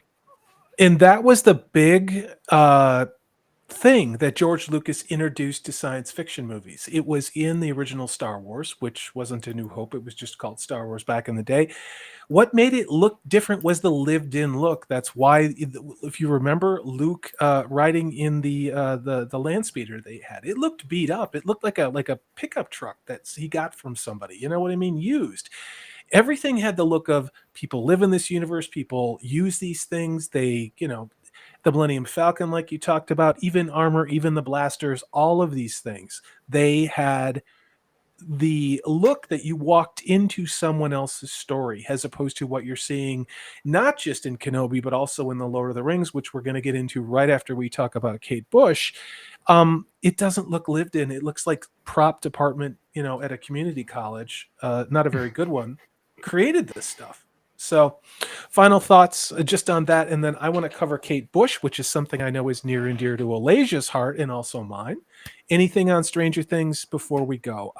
Max, I would really love to get your feedback once you've watched Stranger Things. I would actually stream with you just to get your reaction. I have streamed with Nerdporial with Gray from Wakazizi's Tea House loves it too. I think it would be awesome to have another spoiler review within somebody who just saw it. So ooh, yeah, I'm intrigued for sure. It may be tough to pull me away from Demon Slayer right now because I'm obsessed. I'm obsessed. But I get it. I get it. I get it. Which is funny because like when we go to Dallas, we're gonna see nothing but Demon Slayer cosplay and Demon Slayer posters and memorabilia and stuff. Kidding. Like cons are big on anime and manga, so I gotta catch up. But Stranger Things is close behind for sure. Yeah. No, dude, there's a ton of anime stuff at Dallas. And those of you going to the Dallas Fan Expo, we may not get to it in this show. They have updated their schedules, and I have to sneeze one moment. You know when that happens. There. Yeah, right. But thank you for bearing with me. They have changed the schedules for Friday, Saturday, and Sunday, and there were a lot of things that it has shifted to more anime, but also some anime was taken away in preference of LGBTQ plus personal events instead of actual. You mean the IP? You mean the dating? Yes. The dating, or what was it? Speed dating. Yeah. There were other events that have been replaced by that, and panels on diversity and representation as well. So yeah. They do have a hetero dating. Salty, do you want to go to that with me? No comment. Since apparently we can't tell what men are and what women are, I'm gonna pass on that one. And they really are you saying they really have speed dating? Yeah. Mm-hmm. Yeah, they have go on the website. Yeah, it's on the website now, and it really wasn't there before. And there's a lot more right up Alasia's Avenue. Yeah, there's more LGBTQ plus related events. Of course, there's some new seminars on diversity and representation and other things along that lines. Let me get to this real quick. What's fascinating about Stranger Things 4, and for those of you who have seen it, you will know the importance of a certain Kate Bush song. Kate Bush was one of my favorites. What would we call her? She was in the alternative rock vein along with REM before they got big, along with The Cure. I'm not lumping them all in the same pile before everybody piles on me. I know a lot about music, but she was she was a true indie rocker. And while she did chart quite a bit in the UK, she was not nearly quite as well known or accepted here in the United States. So I remember when The Hounds of Love came out. It's a fantastic album. But in the season 4, Kate Bush's song Running Up That Hill plays an incredibly important part to the narrative and the story, and one of my favorite characters in Strangers in episode 4 in particular. That's all I'm going to say. But why it's relevant is just because of the popularity of Stranger Things and how many I would say the demographic that Disney and a lot of these streamers have been chasing that maybe is just new to this fandom, or it doesn't have the experience of a Gen X person or even say an older millennial. They're discovering some other cool music that we had when I was a kid, and that would be Kate Bush. She scores her first top 10 hit 37 years after Running Up That Hill, the song was actually released. Can you guys believe that? Now, that guy who likes to wear women's clothes, I know there's a lot of them, but apparently it's a dude named Harry Styles. He's still number one on the album and singles chart, but Kate Bush is in the top 10. Now, does that fully restore my faith in humanity? No, but it gives me some hope. And of course, Kate Bush's classic 1985 song, Running Up That Hill, has re-entered the chart at number 8. And again, that's all thanks to Stranger Things Seasons 4. So yet something else to look forward to. I cannot sing the praises enough for the show. Please go check it out. Alasia, what do you think about that? You had a story about how important Kate Bush was. I grew up on Kate Bush. So my mom discovered her when she was an exchange student in Sweden. She was there in 85. And her Annika, her sister, introduced her to her. And at first, I think she was like, "Whoa, that's a little much." But she fell in love with her, and I grew up on Kate Bush. I'm shocked. I came in, I was like, "Mom, people don't know who Kate Bush is. What's wrong with people?" And so I didn't realize she was more of a UK thing because I've listened to her my whole life. In fact, I had the Sensual World on all day today because I was like, I was just like, this is insane. So if you really, it's a beautiful album. You really want to hear, it's one of her more beautiful albums. I love Lionheart, but Lionheart is a little more like upbeat. But Sensual World is so gorgeous. If you really want to hear some like weird Kate Bush, because she's out there, I would suggest you go listen to Rocket Tail, because Rocket Tail is crazy, but it's so good. So yeah, I don't know. I think it's funny that I just like, and I saw it all over Instagram. People were like, "Who the hell's Kate Bush?" And I'm like, "Are you joking?" So I mean, it does. It's nice to see people rediscovering something from clear back in the 70s and 80s, because she is, and I think Florence and the Machine is a product of Kate Bush. So yeah. Kate Bush fell under truly the more experimental music side of the 80s. She really did. And in some ways, the way that Peter Gabriel went before he really hit it big, but it was that same type of a vibe. Yeah. Now I'm gonna risk a little bit of this without spoiling season 4. It's just because you will see how well this song is used. Now!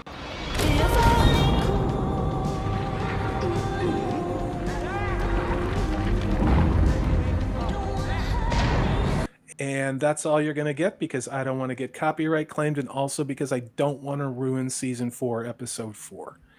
That is a very emotional scene, a very emotional episode. Those of you who've seen it, I'm sure would agree, but just wanted to try and help spread the word on Stranger Things 4. So thank you for covering that with me. Anything to say about Kate Bush and Stranger Things before we move on to tonight's main event, as we will probably go another half hour? There's a lot to cover, and I'm going to get right into it with the Lord of the Rings. So that's somebody's cue to vamp, by the way. Well, I just typed in KA into my search engine, and Kate Bush Running Up the Hill was the second thing on the list. Mm-hmm. Wow. Nice. Yeah, but go listen to Essential World or Lionheart. That's all I have to say. I'm excited because I have not listened to any of that. So, hey, another new thing for me to go check out. What's cool is that she has the Trans-Bulgarian Women's Orchestra or something in it. So she has, like, if you've seen, okay, this is going to sound weird, because they did a song for the animated series Brother Bear, movie, Brother Bear, during the transformation scene. That's the Bulgarian Women's Choir. So it's that same choir. So she used that choir throughout a lot of her music. So it sounds very, Max, I think you're going to like Kate Bush. It's very Nordic at times. Ooh, I love. I love the movie Brother Bear, and if it's anything like Bjork, Bjork is very out there though. Like she's got some super wild Kate- stuff. But Kate Bush, with some of her more experimental stuff, but she did have some. At the time, it was considered alternative rock, and it wasn't 80s standard music. But it has aged very, very well, especially the Hounds of Love and the Sensual World they have. You know what hasn't aged very well, you guys? This just dropped today, and this is not Burning Man. This is not a women's torch march around Smith College. This is not some deep fake thing done from some hippie thing that went on in the 60s. This is Gladriel in The Lord of the Rings, The Rings of Power. I saw someone. We just got these images today. I saw someone say that she looks like Eowyn's frumpy sister. Yeah. Yeah. Frumpy sister. Chad, I'm going to bounce you out just for a second so we can get a bigger picture. Yeah.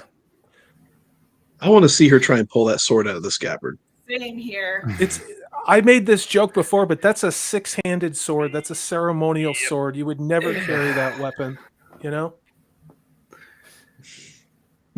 before we get too deep into this, though, Salty, I'm a little turned off by your use of the term "woman." So could you please define? Could you please define that for me? I don't really. Yeah, I would. Let's be honest. I think we all know what a woman is. It's just that the mainstream media and a whole lot of lunatics that don't know how to even.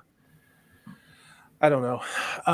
I'm just gonna walk away from that before I lose. Yeah, that's a I'm 10-handed so sword. close to not caring about just any. I'm not playing along anymore. I'm not as big as heel versus babyface, so I can't, I can't say F you to YouTube, but I'm going to say it's absolutely ludicrous. We all know what a woman is. Okay, hold on though. So yeah, they do have boobs. Yep. But it's a 6-handed sword. Maybe that's like when a chick moves the couch, it's actually 4 dudes who do it. Is that right? Yeah. Okay. Yeah. It's just, there's nothing attractive about this. The reason why I wanted to bring this image up, and we got another article today from Payne and McKay saying they deliberately did not make Peter Jackson's Lord of the Rings. They were making a grittier, more earthy, more accessible Middle Earth that we've all been waiting for and deserves to be seen. I'm presenting to you. I'm presenting to you the new Gladriel. That is what they are calling her. This is the new old Gladriel. Start with you, Alasia. Tell me about the new Gladriel. Tell me about the new brave, stunning take on Gladriel. So the new Gladriel, I guess, in my estimation, is taking the place of her husband, quite literally, because if you read the Unfinished Tales, the very thing that she's supposed to be doing in this show is what her husband was doing, Celeborn. So this new Gladriel doesn't need no man, because according to Amazon's new besties, we aren't even gonna get Celeborn, and if we do, God knows when it will be. It's so insulting. I'm just like, this is so insulting to me as a woman, because I grew up with Gladriel and Arwen and Eowyn, and I remember feeling nothing but inspired by them. So I just like, this new woman. No, I don't want her. Thanks, though. Well, and they obviously didn't watch the Peter Jackson films, because what part of them was sterile and clean? They were actually, that was a lived-in world. The things looked like they actually had been used. It was gritty for real, not this fake grit that looks like it's like Narnia that someone put threw some dirt at. This is not to be compared. But Lothlorien feels lived in. You can feel the melon trees and how long they've been there. But Galadriel herself, she's literally a half goddess. Right. She is literally half goddess.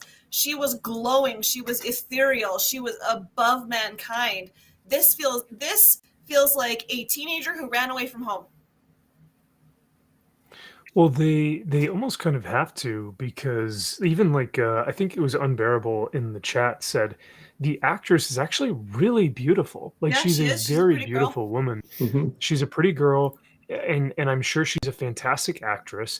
But for some reason, Amazon has to make her look like not ugly, but just disheveled and kind of take away some of her beautiful feminine qualities because they're doing that, you know, bait and switch. We're actually going to have Galadriel as the male character in this show, when in actuality they're doing a disservice to Galadriel as her feminine, beautiful self.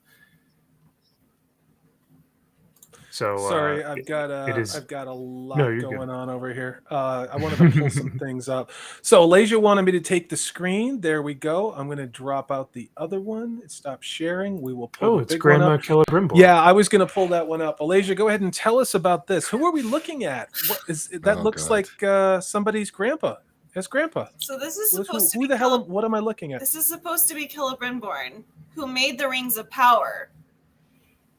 And he's younger than Galadriel. He's, I think, they're cousins, and he is Feanor's, I believe, great grandson. So he knows nothing of the kinslaying. He knows nothing of the burning of the ships. He wasn't there for any of that.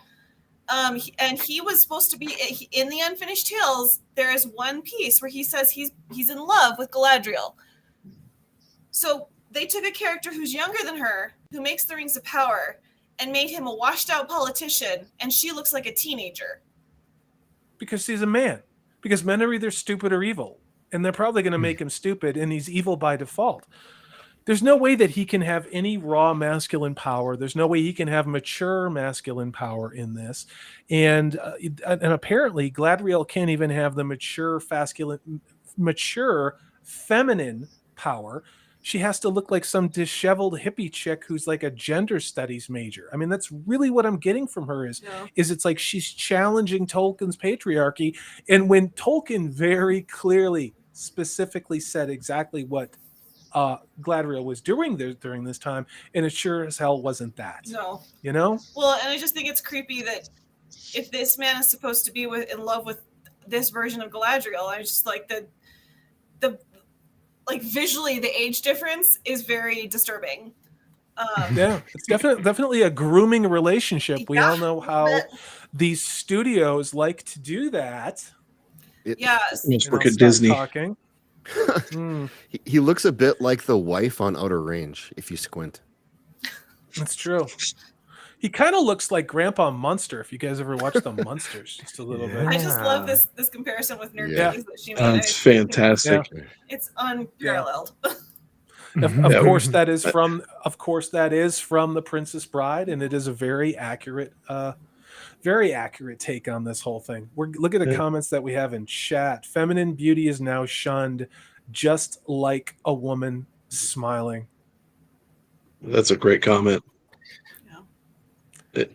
There's a lot of things in the world that are simple and real.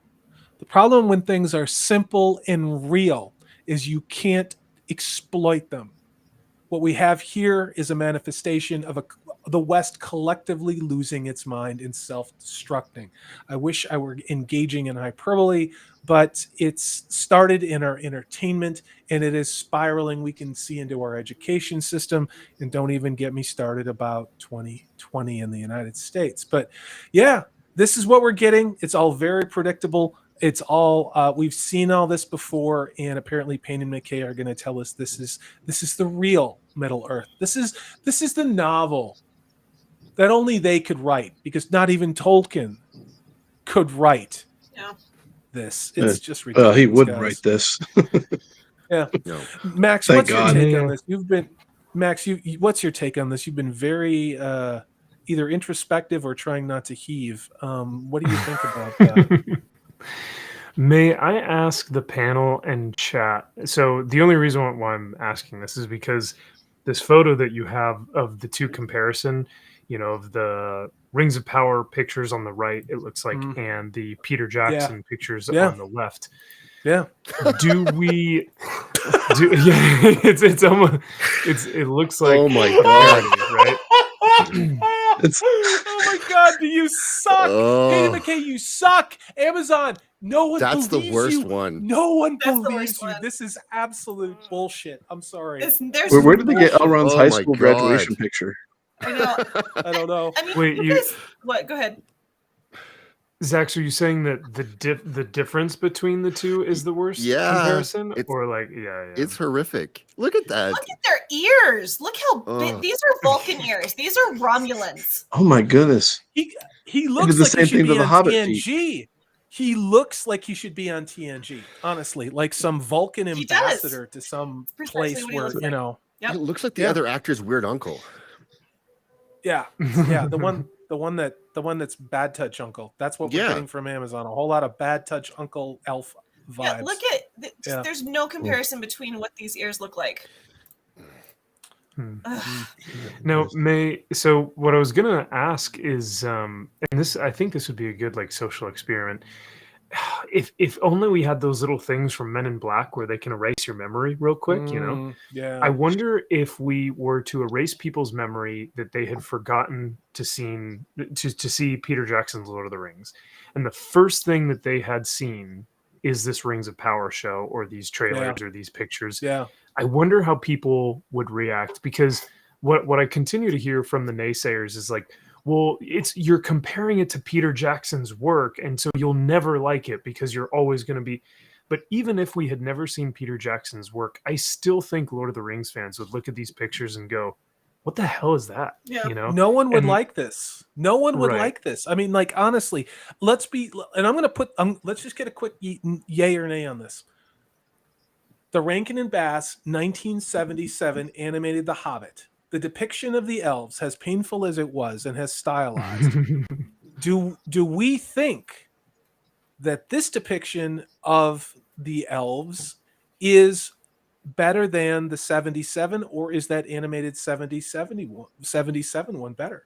Because honestly, I thought this was a human too. They went out of their way to not show the elf ears. Not only that, but they have haircuts of men. And not only that, but they don't have haircuts that anybody in Middle Earth would have. This looks like somebody who was a walk-on from the 1970s Mary Tyler Moore show. Yeah. That's what this guy looks like. Or on the Love Boat. You know, I mean, I like in the 70s, I don't get Lord of the Rings or Elf from this at all. Honestly. He's just too I'm getting very old. emotional. I'm going to calm down. He's too old. I'm sorry. He's just too old. Yeah. Charles Dunkley says, can anyone imagine him working a forge? Crafting some of the most powerful artifacts in artist history. No. Yeah. Yeah. The only one that looks good as of right now, and I'll say good relatively, like very, very hesitantly, I have to say good, was from the trailer, and we don't know who he is yet, but he had the dark hair with the golden armor. That's Gil Galad. It is Gil Galad? That's Gil Galad. Where he's like looking up, potentially watching the asteroid fall is what some people were saying that they think he's watching, or he's looking up to the moon. That looks relatively what I would assume a Tolkien elf would look like. But like I said, that's very relative. I'm being very generous. That I think looks good. And I don't know why we're not seeing more of that. I'm bringing chat back in. Sorry to bounce you guys out. We are now going to look at images that are still only available in the print form of Empire Magazine. These are not available on the internet. I got these from a Tolkien fan site that went to the Lord of the Rings event, and I don't know if they have me blocked on YouTube or not. Take a deep breath. Here we go. Go ahead, Alasia. Take it. It's all you. Okay. First of all, here we go. Galadriel is also older than Gil Galad. Gil Galad was born in Middle Earth. He's not from Valinor. He should not be crowning her. She was already a queen in her own right by the time he is king of Aragon. Okay, Doriath has already fallen. Thingol and Melian have already left. Lorien has already been established. He should not be crowning her. Can I keep going? Yeah, it's not you. Somebody got some drum banging. I don't know what it is. It's not me. She is in full armor. Why does Gil Galad look like a man? Why do they have wreaths on their head like gladiators have? And why do they have short hair? Like, I just don't understand. What is going on? And she should be in Rivendell right now with her daughter, who is full grown, who is Elrond is madly in love with her and hasn't said anything. Okay, sorry. Now I'm done. Yeah, I mean, look at the armor they're wearing. Look at what's happening. They're wearing wreaths on their head like they're in Greece. Max, what's your take on this? Is this how you envisioned the second age, and especially the elves in Gladriel? I mean, the armor is much more reminiscent of that of like Numenorians or Gondorians. It looks very man-made. Elven looks much, I would assume, would be much sleeker. Those shoulder pads are like when you put those pauldrons on, you are not able to lift your arm to draw back a bow, because that piece right in front of like their face, that's going to hinder them from actually seeing when they're trying to pull that bow back. Yeah, so right here. maybe there's something that I'm not understanding. The other thing is like this may be a coronation ceremony, so like all these kids look really young because they have the short hair. So That's I'm wondering, the thing. Look at all the short hair here. There's only one dude with hair that's about as long as mine, and then but everybody else is short hair. What the hell is going on here? Literally. Yeah. I just don't. I want to know why he's crowning her. She's 2,000 years older than Gil-galad. Like he was born, he was a little boy at the time of the fall of Doriath. Like his father sent him to the port to be with Círdan. Like I just don't understand what in the hell. Okay, look at that. Oh my god. This is where things really get weird.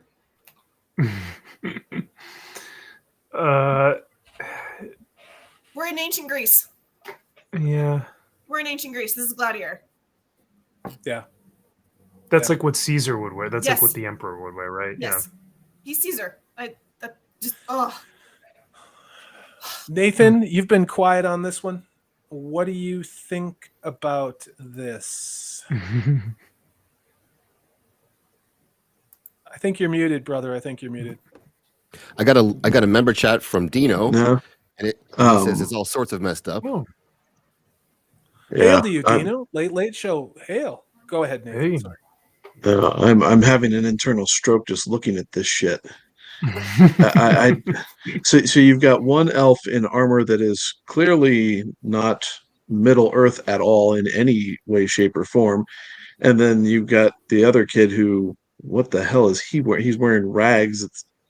But that's would be Theo. poor for. That's Theo.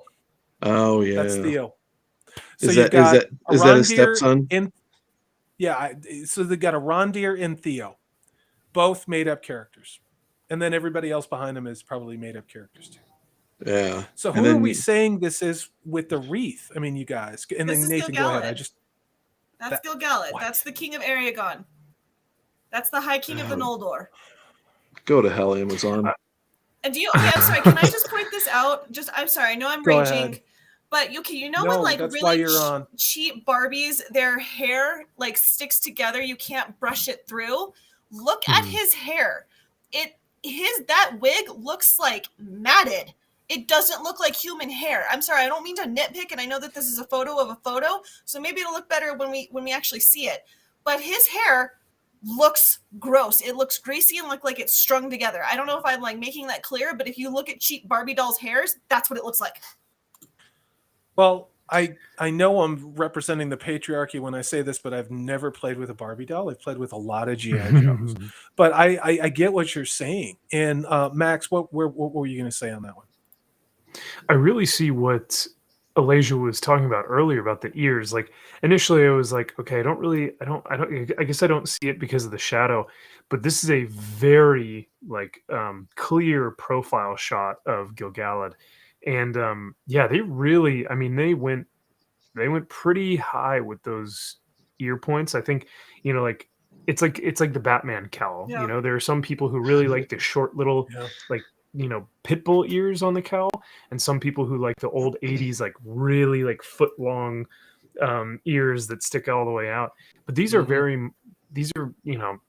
like everyone keeps saying, this is an adaptation or whatever, but man, those ears really stick out to where you're like focused on it. You're like, oh. Let me get to this super chat before you comment, Nathan. So this is from Lyle Hammock. This has been a loyal friend of this channel from the very beginning. And Lyle has held the line and is having faith that this is going to turn out well. I think every single one of us on this panel want you to get what it is that you want from the second age. I hope that we get an enjoyable show, and I really do, that it is what you want, what I want, what a lot of us want, Lyle, before I read this. For $20. Thank you. He says, I read the articles and looked at all the photos. I am still hopeful, and there are some quotes that still give me hope as they talk about getting the essence and themes of Tolkien. Lyle, that's all that any of us want, and nothing would make me happier than to be absolutely proven wrong in worrying about this, and I really hope that's the show that we get. And I'm going to give Lyle this just because he has really been holding the line, and I don't want you to ever think that we're not on your side. This one is for you, Lyle Hammock.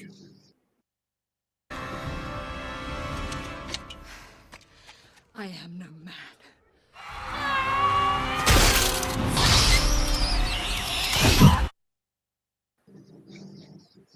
Thank you very much, Lyle. Max, go ahead. I just wanted to jump on that real quick.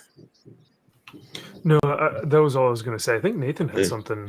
Sorry, Nathan. Go ahead. Oh no, you're fine. Looking, piggybacking on what Max was saying about the ears. If you look at a side by side with the ears of what Amazon's trying to pull off and what Peter Jackson did, the one word that really is standing out in favor of Peter Jackson's renditions of it is grace. Everything that they did in the costuming, in the forms of the elves, involved a gracious kind of flowing line. These look like just lumps of clay stuck on the sides of somebody's head rather haphazardly. And so it doesn't seem like there's any care into what these people look like. It's just, hey, we just need to put a point on an ear and that will make them racially identifiable in the show. Well, don't you remember in the behind the scenes for Jackson's films, if it started raining, all the elves, their ears would melt off because they were so delicate and so thin. Like they had to immediately cover their ears if it started raining because they would literally just melt off their head. Wow, I didn't know that. And especially like at Helm's Deep. Yeah. Like that must have been impossible. Yeah. I think they had a really hard time with all those elves. Yeah. Paul Wolfley nails it. He says, Xena Warrior Princess called. They want the costumes for their background characters back. Ooh, it's true. And the Untamed Life says, why are they trying to bring Greek and Roman designs into a story about Middle Earth? Because they're lazy and they don't have talent. And what's interesting about this is like they brought Norse and Greek influences into Peter Jackson's costumes. They did. I mean, you look at Rohan, you know, look Gondor, and you go, that's Viking, that's Greek. You know, like you can definitely see, but it's so nuanced and it's done with, like Nathan would say, such grace that it's not beating you over the head and going, this is a Roman costume. It's like, this may have come from an old Greek, you know, something, or this may have come from old Norse mythology. So it's very nuanced. Nick McCabe does not mince words. Hail to you, Nick. He says, this is not an adaptation. Nothing about this is Tolkien. No, it's not. Yeah. So again, Lyle Hammock, we are not rage farming. We want this to be good. We want you to enjoy it. And if you enjoy it and the rest of us don't, it doesn't matter what we think. If you like it, if this is your fandom and you find something that you like in it, it doesn't matter. These are just my opinions and the panels of each one of the panelists, the opinions of each one of the panelists that are on with me tonight. This is another super chat for $20 from Lyle Hammock. Says, Gil-galad is High King. He outranks Galadriel. So, of course, he would have to empower her. Also, Salty, you don't have to give me a disclaimer about rage farming, my friend. Unlike SJWs, I can accept people. No, I agree.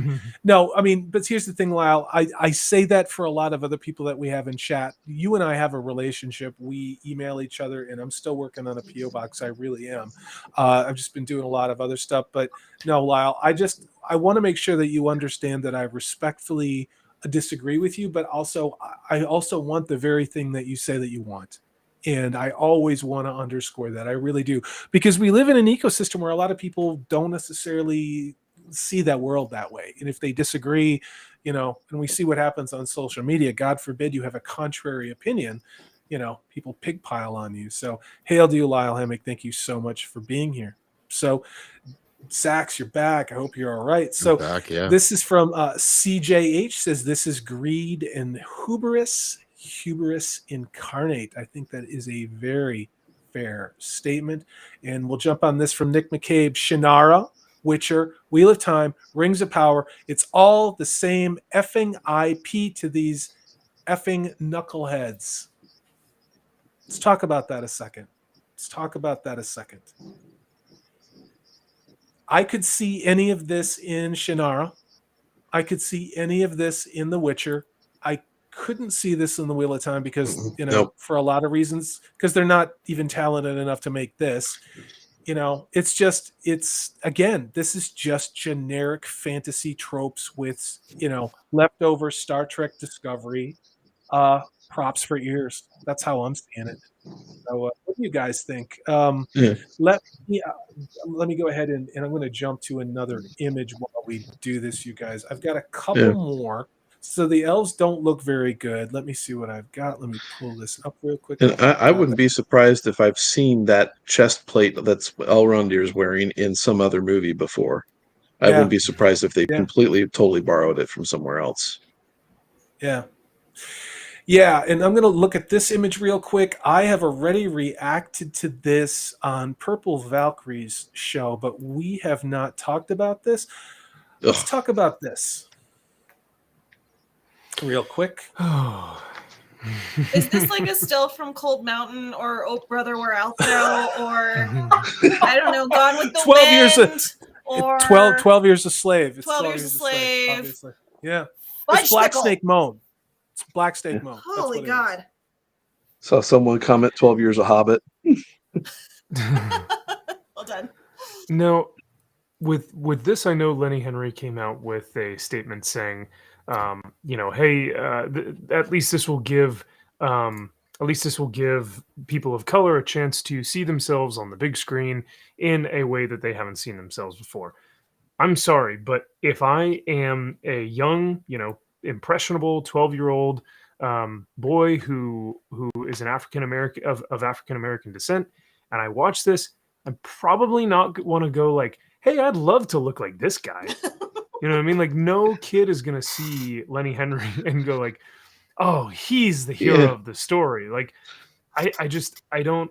Maybe Arondir, because he is this maybe heroic warrior type of character, but this, like, the hobbits look like homeless, crazy. It's almost as bad as the how they made what's his name with the bird poop in his hair. Radagast. Radagast. Yes. Yeah. Yes, like this, I get Radagast vibes from this, and I'm like, no one liked Radagast in that film. He's an old, insane, crazy man. You know? Well, whoa, wait a minute. Yeah. Stop talking about the president. Uh-oh. Stop talking about the president of the United States. Like, oh no, we were talking about Radagast. My mistake. Never mind. Go ahead. But Max, when you think about that comment that Lenny Henry made, that is, can we think about the egotism involved in making a statement like that? I mean, he is saying that he represents all Black people when he sits there and steps into that role. And that should be insulting to sit there and say that he represents all of one group of people, as if anyone else can step in and say that they represent this group of people or this group of people just because of the color of their skin or their lifestyle outside of a movie. It is totally an insulting statement. And that lamp is ridiculous. I did a segment on my show the other day about Joe Louis, who was one of the very first like African American boxers, heavyweight boxers, to win the title. And whenever they did interviews with him, he never had that mentality of, you know, this is for you know, now all of the, you know, African American community can see themselves as a box. He just said, you know what? I'm doing this for my country. I'm doing this for my people. I'm doing this for black, white. I'm doing this as a fighter to fight as an American, as a people. And America is a melting pot. It has all kinds of different races and genders, and he was in the ring fighting for all of that. He wasn't saying, hey, I only want people to make sure that they can see me. And this was during the time of segregation. Yes. When he went to 1938. Germany and fought on Joe Louis on behalf of the entire United States, and let's be honest, Western world, to take on Max Schnell, if I'm not misremembering, and that was the guy with the funny mustaches, Golden Boy from the Aryan race. And Joe Louis kicked his ass, like he really did. First round knockout, baby. Yeah, it was awesome.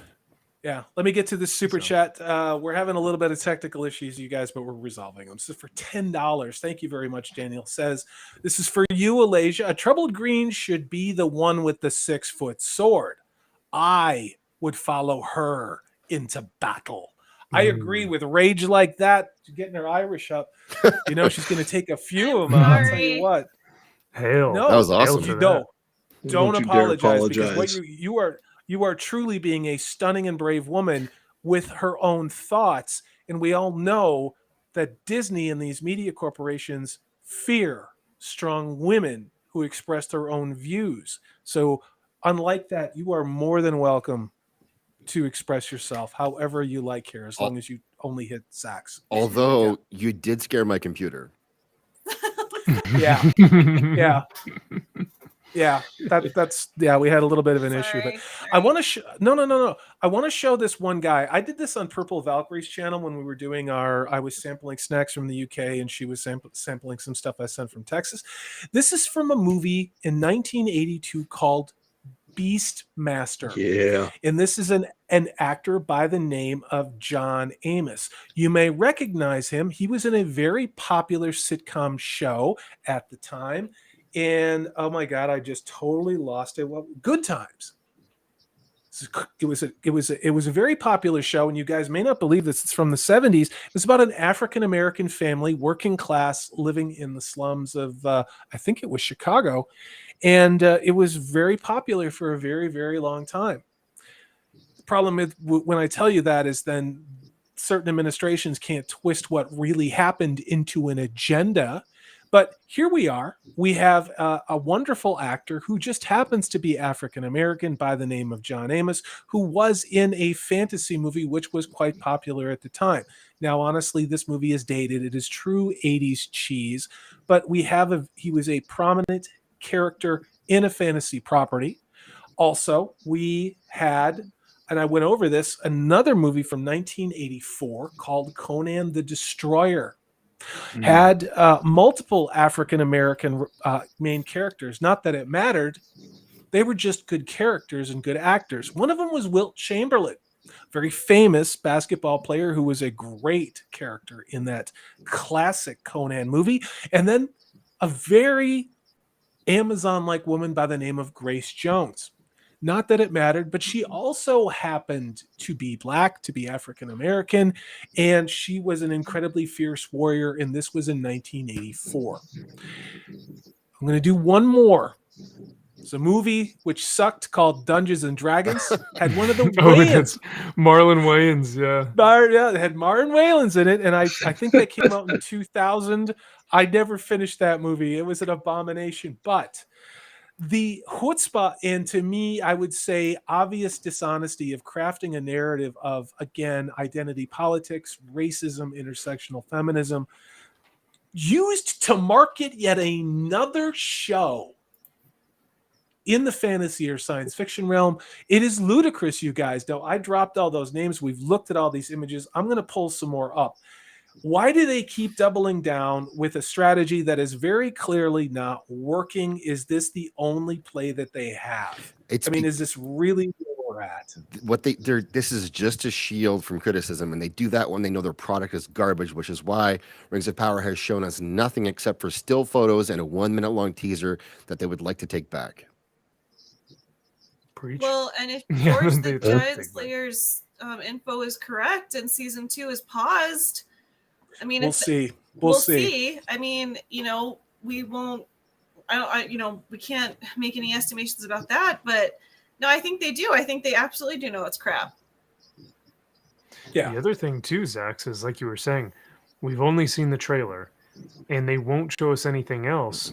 But they reassured us by showing other people of influence on their UK trip, and then had them, had the gall to have them come and tell us, guys, we promise you it's in good hands. We loved what we saw, but it's very, hey, you could take, I'm trying to think of a really bad movie that I saw. You could take maybe the original Daredevil, right, with Ben Affleck, which I personally like just for nostalgia's sake. But you could crop that into 5 minutes of like the best parts of that movie, and people would be like, "Whoa, this looks pretty cool." And then they watch the entire movie and they're like, ooh, Absolutely. And that's what I think they did. They made like a highlight reel for these people to go in the UK for. So I agree with you, Zaxx. Not only have they not shown us anything, but they've strategically shown some people some things in order to promote that marketing scheme. Amazon does not do well with marketing. Let's just say that. It's June. No. This show's coming out in September. They're getting heavy criticism. And instead of showing us a longer trailer or showing the people they flew to London a full episode, they showed them 20 minutes of footage. They show us nothing but stills. And I've been watching Top Gun Maverick trailers for 2 years. So, like, what are we doing here? Yeah. We're hiding it, and we're slow rolling it. And I'm not the only one that said it, but I said, what if those initial images we got of Gladriel, Elrond, Princess Diza, Doran, what if that was as close to Tolkien as it was going to get? Now, I said that. I don't know who else said that. I'm sure there were many of his channels, but I said that back when those images dropped. Here we are. I'm not saying I was the only one that was right, but I don't think I was wrong when I said this. Let me get to this super chat from Anthony Peterson for $5. Says, if the Amazon production is TV fantasy, I may be willing to view this as a reimagining, but those costumes look like they are from a high school play. Yeah, they do. They really do. And that was me sneezing again. I managed to cover it. We'll cover it. Yeah. And thank you. I just knocked you out. This is from Lyle Hammock, and this is directed at you, Alasia, but also Nathan and Max. I'd love to get your takes on this too. Thank you, Lyle, for $5. Says, I have a question for Alasia because I'm curious. Is there any way this show can win you over? Good question. Because I get the vibe you have written it off. Let's go ahead and start with Alasia. Remember, Lyle is a good friend of this channel. I'm not asking you to. It is a fair question, and I think it's good. And Alasia, I'm not asking you or anyone else to censor themselves. I think Lyle would very much like to get some positive news on this, and if we can't give it, then don't give false hope. But hail to you, Lyle. No. Sorry, there's not 22 made-up characters. I could see one or two here and there. I could see, we've got a filler. We've got, like in The Hobbit, there was the master's assistant. For the life of me, I can't remember his name, but he was a stage actor who was in, the second and third one. He was never named, but he was in there. So, there was a person who was named in the books. They completely made up that character, but he was in there. I was willing to give them a pass on that, even though I hated that whole. I hated Dale so much. No, I'm sorry. I at one point, it becomes, do I stand with the professor? Or do I stand with a big corporation who's telling me I have to like something? They need to be winning me over. They need to be wooing me. They need to be giving me every assurance that they have respected Tolkien to the nth degree. What they have done is tell me, and because the thing is, you have to remember, coming from the university system, I have seen with my own eyes what is happening in the English department to Western canon, what they're doing to Jane Austen, the Bronte sisters, even Moby Dick, for all it's the worst book I think that's ever been written, The Scarlet Letter. I see what is happening in the academy, and it startles me to no end. I have seen what they're doing to Tolkien. This racist thing started 15 years ago when I was an undergrad, and it was scary then, and it's more scary now. It started 30 years ago. No, it did. I'm just saying from my perspective. No. You're getting it amplified and normalized, yes. And that's what's horrifying. So it's not it's, you know, I don't want to rage farm like Salty says. I don't want to write something off. But I'm also a very analytical person. I have a gut that is telling me something, hey, something's wrong. I'm an inductive historian. I can read between the lines. I have been trained in a very specific way to analyze the facts in front of my eyes. And right now, the facts in front of my eyes are painting a very scary picture. And at one point, you have to stand up and stand firmly in your convictions and in your faith. And you say, no, I will not be moved from this stance. And I'm really sorry if that makes you mad and makes you not like me. But there is there is very little I think they can do at this point to win someone like me back. Because the professor has made such a profound impact on my life. I will not let his legacy be dragged through the mud. Sorry, end of story. Well, Go ahead, Max. Yeah. Very well I said. can't follow up to that because that was beautiful. And I wish I had a stream deck here to have an applause because that was truly one of Alasia's famous, speeches. I agree with you, Alasia, that if you stand with the professor and you stand in your convictions, you can't allow other people to sway your decisions on the show. For me, for this show, I think there are two main issues. One, is the show going to be good from a film standpoint? Writing, cinematography, directing, sound mixing, all that stuff. Is that even going to be good? And then the second portion is, even if that's not good, are they at least sticking to Tolkien's work? Are they at least sticking to the lore? So there are two different aspects to which this show is going to be heavily graded on. Because even if they stuck to the lore, but everything else was shitty, like the cinematography and everything else was disgusting, at least we could say, you know what? They didn't do that great. You know, we have some young talent in here who doesn't really know how to do this, but they stuck to the source material. I agree with that 100%. 100%. And so, yeah. So I think we're going to have to grade that on those two differing ideas. Is this even a good show technically as things like directing and stuff? Mm-hmm. And then does it stick to the source material? Already the showrunners have proven, or at least the marketing department has proven, that they either don't care about the fans or they don't respect the fans. So regardless of whether those two things are good or not, I don't think that fans can be confident in the way that they are viewed, which might be a separate issue as far as the show goes. So I know that didn't really answer the question, but I think that's kind of okay. So that's it was objective. You were presenting it objectively, Max. That was a great take. You know, it just, could this stand on its own as a good story? Or even if it was, the production value wasn't there, if it was actually book freaking accurate, I think we could give it some leeway. But the fact that the messaging around this is, to bring up Daniel, he says, I think Salty's comparison to the Wheel of Time production is spot on.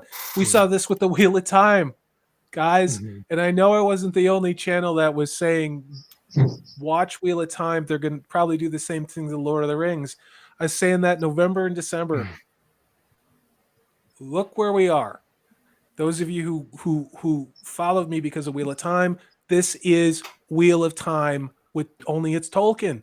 It's the same approach. And remember what Rafe Judkins did to those of us who called out the lack of an adaptation on this. Really, he threatened to make even more changes that weren't canon, to change the sexuality and the race and the gender of the characters from a 15-book series, because we dared reject his non-adaptation. Does anyone have any faith at all that Amazon wouldn't do the same thing, or just double down and tear it all apart just to be able to stick it to us, the fans? Because since February 11th, all they have done, guys, is stick it to the fans when we rejected what was going on in Vanity Fair. I think that what the thing is, we have to remember that they carefully selected what they were going to show us in that teaser and in those initial release for Vanity Fair. And I did a video about this before and it pissed some people off, but I really do think that every frame, because it was a minute-long commercial during this Super Bowl, Every frame in that was chosen to get a reaction from us and to get this reaction from us so that they could then attack. Because if we didn't do that, then they couldn't do this. And this is their shield. And so they had to draw us out because nothing in that teaser, if you look frame by frame, is familiar to Lord of the Rings. Nothing. No. We know who the characters are because we know who they are, but they don't look or act like the characters we know. And the other ones are made up. And that was shown to us for a reason, to get the reaction it got so they could then attack the fans.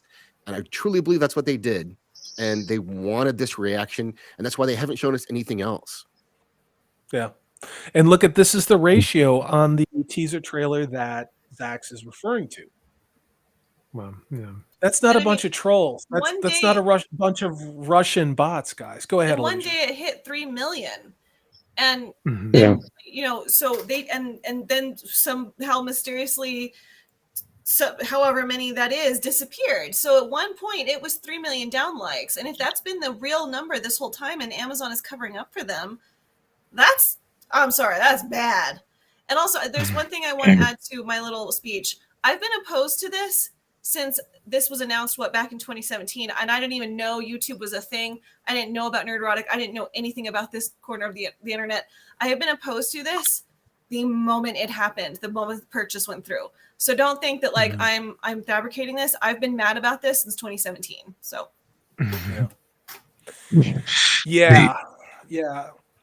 Nathan, I want to give you your chance because I would love to get your takes on this. Let me get to the super chat, and then I'm going to let you have the floor. This is $9.99. Thank you, Silverlock. He says, "Good show tonight. Have to go. Y'all have a great weekend, Silverlock. You have a great weekend. Hail to you. Thanks for being here tonight." So cheers. Thank you very much. Yeah. So the entire actions of Amazon throughout the entire thing have been completely disingenuous. So Alasia just mentioned that they've deleted a lot of the dislikes. They've also deleted tons and tons of negative comments on that video. That even though a lot of them were repeating the same phrase that Tolkien had said through Sam Gamgee in the Return of the King, they went ahead and just scrubbed everything and were deleting all the most recent comments or the more thumbs up comments. So they've been completely disingenuous throughout this entire process. And when we look at how we can grade this show, and it is as slim a possibility as I think that it is, that it could be decent on its own, we already know that they're not sticking to the source material because they've already said this is going to be the show that Tolkien couldn't write, and that they've added all these characters. They're condensing 3,000 years into however long this show's going to take in terms of their own timeline. So they're already completely destroying any relatable thing that we can take to compare it back to what Tolkien created. So that part of the argument's already done and dusted.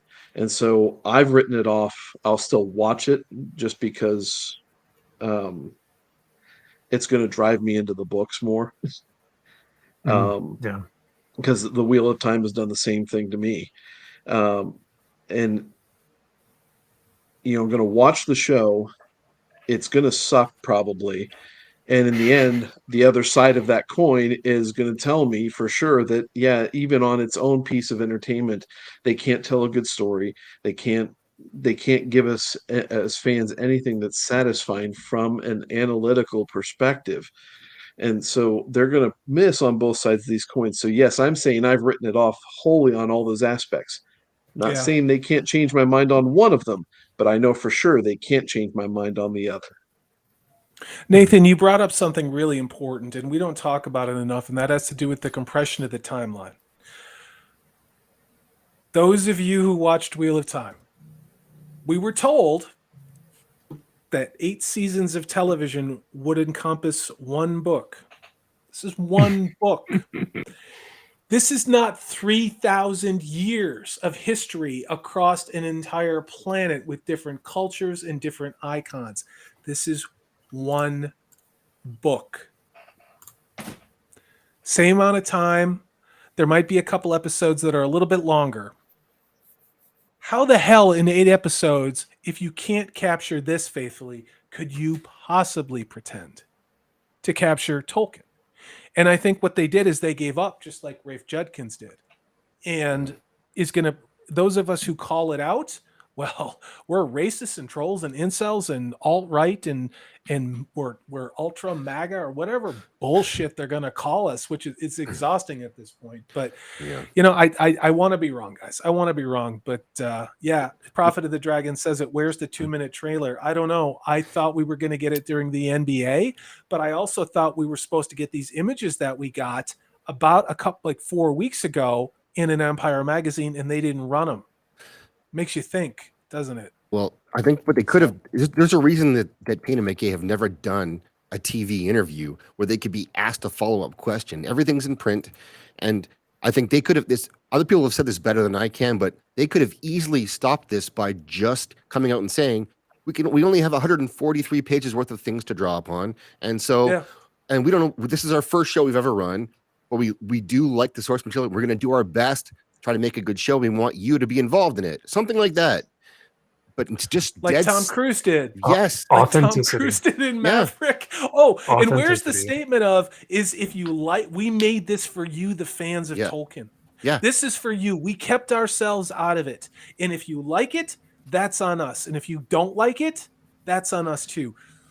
There should be behind the scenes stuff on YouTube every day showing us what they're working on, bringing us into it. No.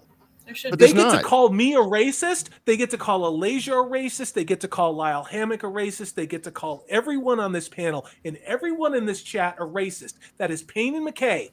And guess what? They fly out the shills from all the Tolkien fan sites to go and wine them and dine them and sign an NDA. And not a word of the fact that they insulted not just us here in North America or in Europe, but Tolkien fans around the world, in Asia, in South America, in Africa.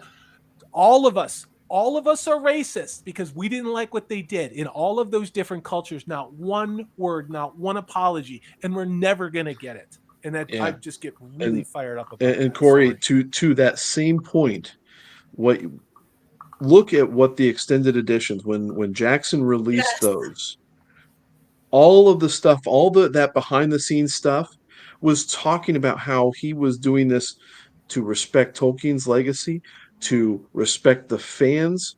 I mean, the entire appendices portions of those releases were love letters to Tolkien and the fan base. It had nothing to do with expanding their popularity or anything. It was saying, hey, these are the extents we went to tell a damn good story. These are the extents that we went to say, hey, we're going to film all 3 of these movies at the same time so that we have this continuity that is unrivaled in any filmmaking endeavor. That's some awesome stuff right there. And nobody can do that again. Yeah. There's a great comment here real quick from Stephen Ransom. Sorry, I didn't mean to interrupt. No, go ahead. To just kind of reiterate what the panel has been saying, Stephen says, with all due respect, it hurts me to even spend this much time talking about something that hates us.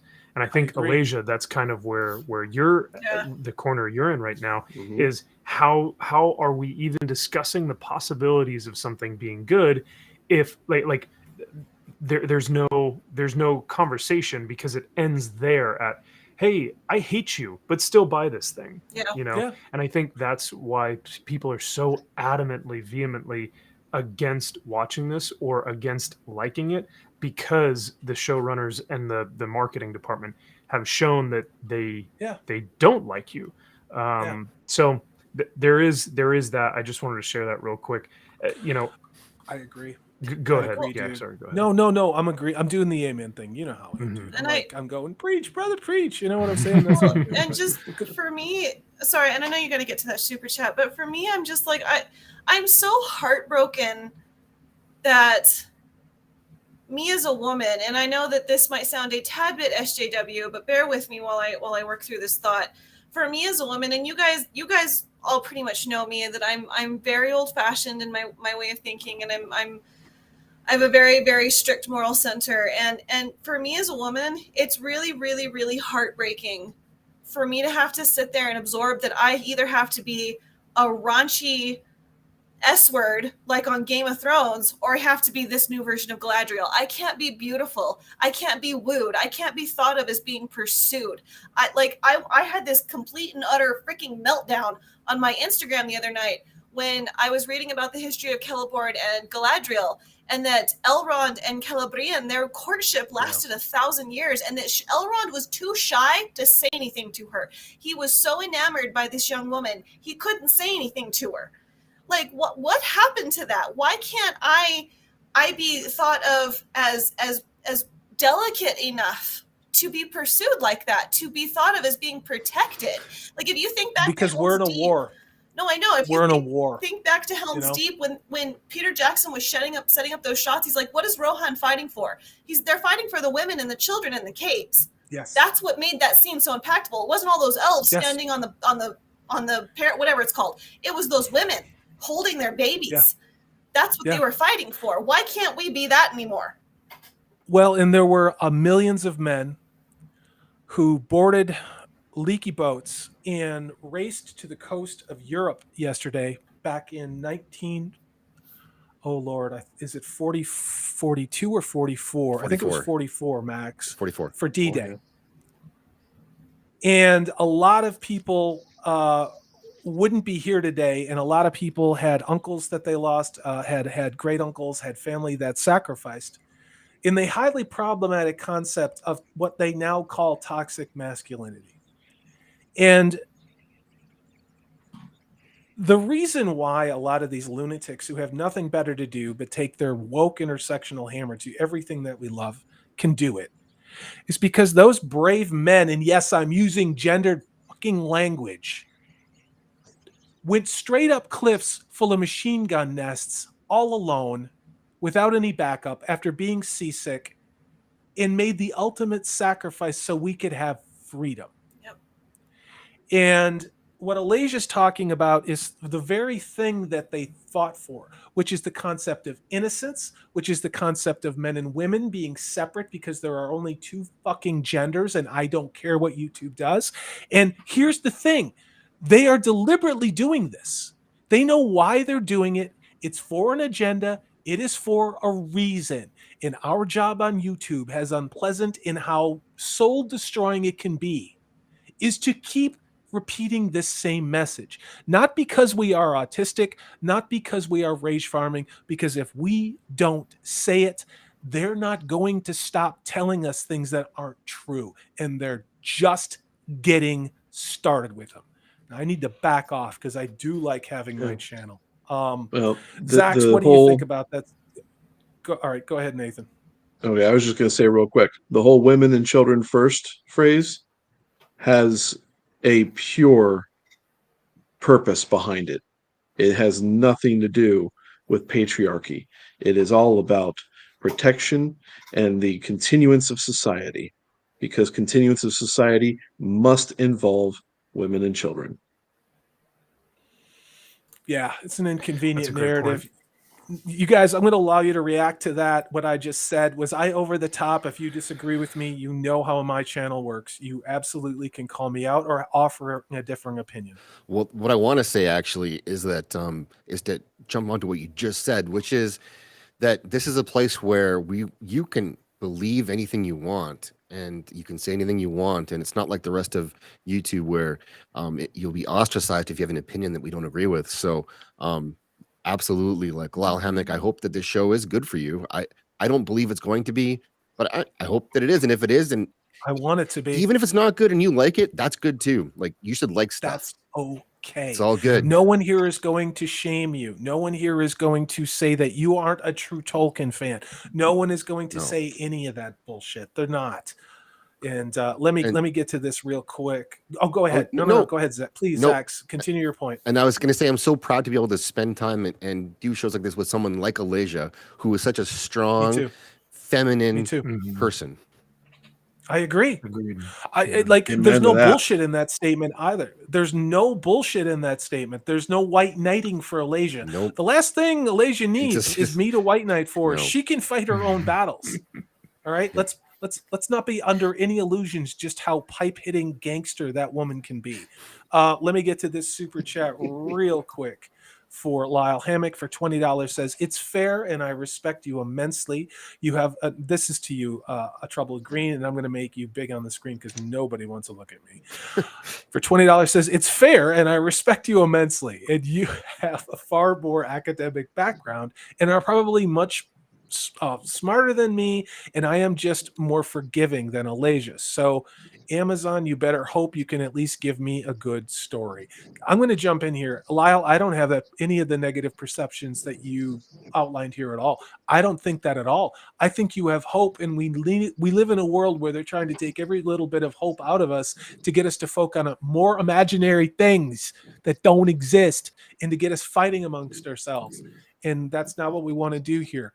I want you to be right, and please don't think we're ganging up on you. Go ahead, Alasia, if you want to respond to Lyle. No, don't knock yourself for like, no, sorry. You know, even though I have a strong academic background, I have learned these past 3 years, having a string of letters behind your name does not make me any more smart than any other person in the room. I'm book smart.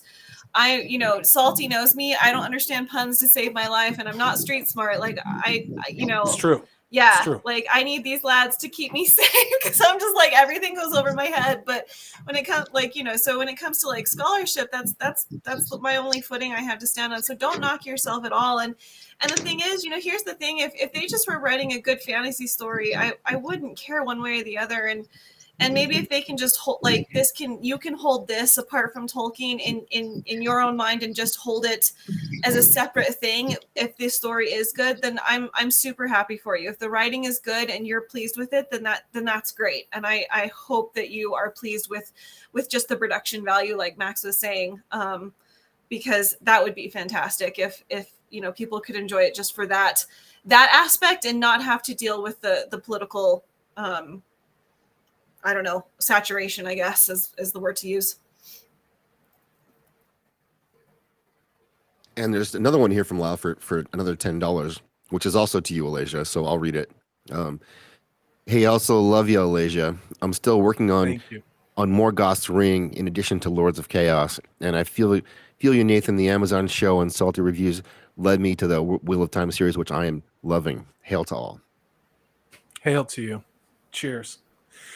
Yeah. Yeah.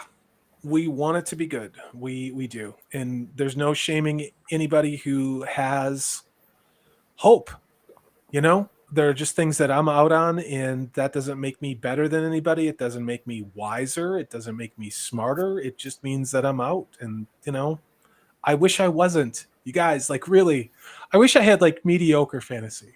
I mean, like I'd even take the Shannara Chronicles, because at least there's hot chicks in there and it had a good first season. You know what I mean? So I'm not kidding. Seriously. But yeah. We are hitting about 3 hours, guys. I want to be respectful of everybody's time. In truth, I only wanted to go 2 tonight, but I think this issue was too important to get to. Let me take a cut. Go ahead. Can I show off something really fast? Like, let's end on a happy note for Tolkien. So I've heard of this book. It's not a book, but I've heard of this, and I decided to go ahead and get it. It was about $3 on eBay. There are tons of copies out there. It's from 1979. It's called A Hobbit's Journey, being a blank book with some curious illustrations for friends and foes of the 9 companions. And it was written by Sam Gamgee, and it's a blank sketchbook. But it's got the most gorgeous illustrations, and like that's incredible. Yeah, it isn't. Look at this. So it was written by Sam, and Sam was just writing down his thoughts. But that's so cool. It's from '79. I want that. Look at this. Look at this. Look at Eowyn. Isn't that gorgeous? I'll bring it a little a touch closer. Oh wow. Yeah. Wow. So 1979, there are scads of copies of this out there. They're not expensive. It's $3. And Can you hold the cover up real quick? Yeah, just so, thank you. Was that a birthday gift? But No. Yeah, that's beautiful. My mom just got it for me. So it was $5 when it came out in 59, or 79, but now it's $3. So guys, go get this. Go find this on eBay. It's a little so cool, yeah. It's a little beaten up and a little loved, but I don't care. What is it called? Because it's reversed for us, Alasia. It's a Hobbit's journal. Wow. Yeah. Cool. That's cool. Alasia, may I ask, you probably do, because you have every book in any English library. Do you have this guy, Finding God in the Lord of the Rings? I've heard of that, and it's on my list. It's on my list to get. I really, really want it. Do you like it? Do not buy it. No? I'm coming to Texas. Okay. Oh, and yay! I'm bringing this one for you, okay? Oh, thank you. I love that story. I- I'm doing the same thing for Purple Valkyrie. I'm giving her one of my Tolkien books that she doesn't have. See, I mean, like okay. but we're not real fans. We're not real fans. But go ahead. No, go ahead. I'm not going to Dallas. Zaxx is so salty. Sorry. I'm not going to Dallas. Zaxx, can we get you a gift at the con and we can send it to you? Yes, no, we Your are. gift to He me will be to hates have gifts. to have He hates fun. gifts. I do. It to be fun. I want you guys to have fun at the con for me. That's what I want. That's my gift. We will, and we'll buy you something too, just because it pisses boobs you if you can find some. off. Oh, there will be plenty of those. I'd like that. But Yeah. in cosplay too. Yeah. What we will do is we will print out a picture of your face and we'll put it on a pop There you go. There you and go. we will have it with us Perfect. everywhere we go, and we'll kind of There you That's go. funny. You guys Um, love it. Thank you. but yes. Thank you, Max. Yeah, don't get this, not because it's not good, but because I may have found the one book that you don't have in your library, which is Wow. amazing. That's amazing. That is a very hard task. So briefly, what do you like about that book, Max? I mean, what is it that you think? I mean, obviously it has an important religious tone and everything, but like, what is it what's a standout of it that people want, if they're interested in a book, they should know? Yeah, absolutely. I think what it does well is that at no point does it try and say that because we all know that Tolkien hates allegory. He is very adamant about saying he does not like allegory. He does not put allegory in his books specifically. Yeah. But to those who have, art is subjective, right? And I think that's what this book is. For those who want to maybe find evidence or to find subjectivity of faith in his books, this author, and it's a small book, it's a couple hundred pages, but this author kind of goes through chapters and characters, and he talks about deep yearning for among the fellowship, and he talks about Gimli's song and how those things, it says an unspoken longing for something lost, basically talking about the fellowship. Good. That's good. And then he goes into scripture and why maybe you can find this type of scripture meshes with that type of mentality that the fellowship has. And they're on this quest to find something. So it's not beating you over the head, but it gives you a subjective look at this artwork and how it can be related to faith. Yeah. Oh my gosh, I'm so excited. Thank you so much. So Alasia probably reads so fast she'll read it by the time I'll be like, okay, I'm gonna run to the restroom real quick. I'll come back out. No, she'll be finished with the book by then. And I was just gonna say, you're not driving all the way to Dallas to come to a fan event to sit in your hotel room to read a book that Max gives you. I'm dragging you out. I am dragging your ass out. Since we're doing this is the book I'm giving to Purple Valkyrie. Oh, that's gorgeous. This is by John Howe. Yeah, that's next on my list. I cannot recommend this book enough. It's on eBay. I always buy used books or try and find them locally. This is, you probably won't recognize this after watching The Rings of Power, because this is, this is actual Tolkien. And this is actual John Howe. It's really good. You can get it used on eBay, but yeah, I actually only bought 2 of them and it's really affordable. So I'm going to give that to Purple Valkyrie, and she actually has another book for me that is actually from the Midlands on the local history of Tolkien. So we're doing, they call us a lot of names. Nerds. And they devalue, that's the least of it though, it's they seem to think that we don't matter, and we're not the audience that this was made for. Much like in the Wheel of Time, Rafe Judkins said that he didn't make the Wheel of Time for people who actually read the books or were really into fantasy. He made the Wheel of Time for people who maybe read part of a fantasy book and maybe saw maybe one fantasy movie but didn't get it.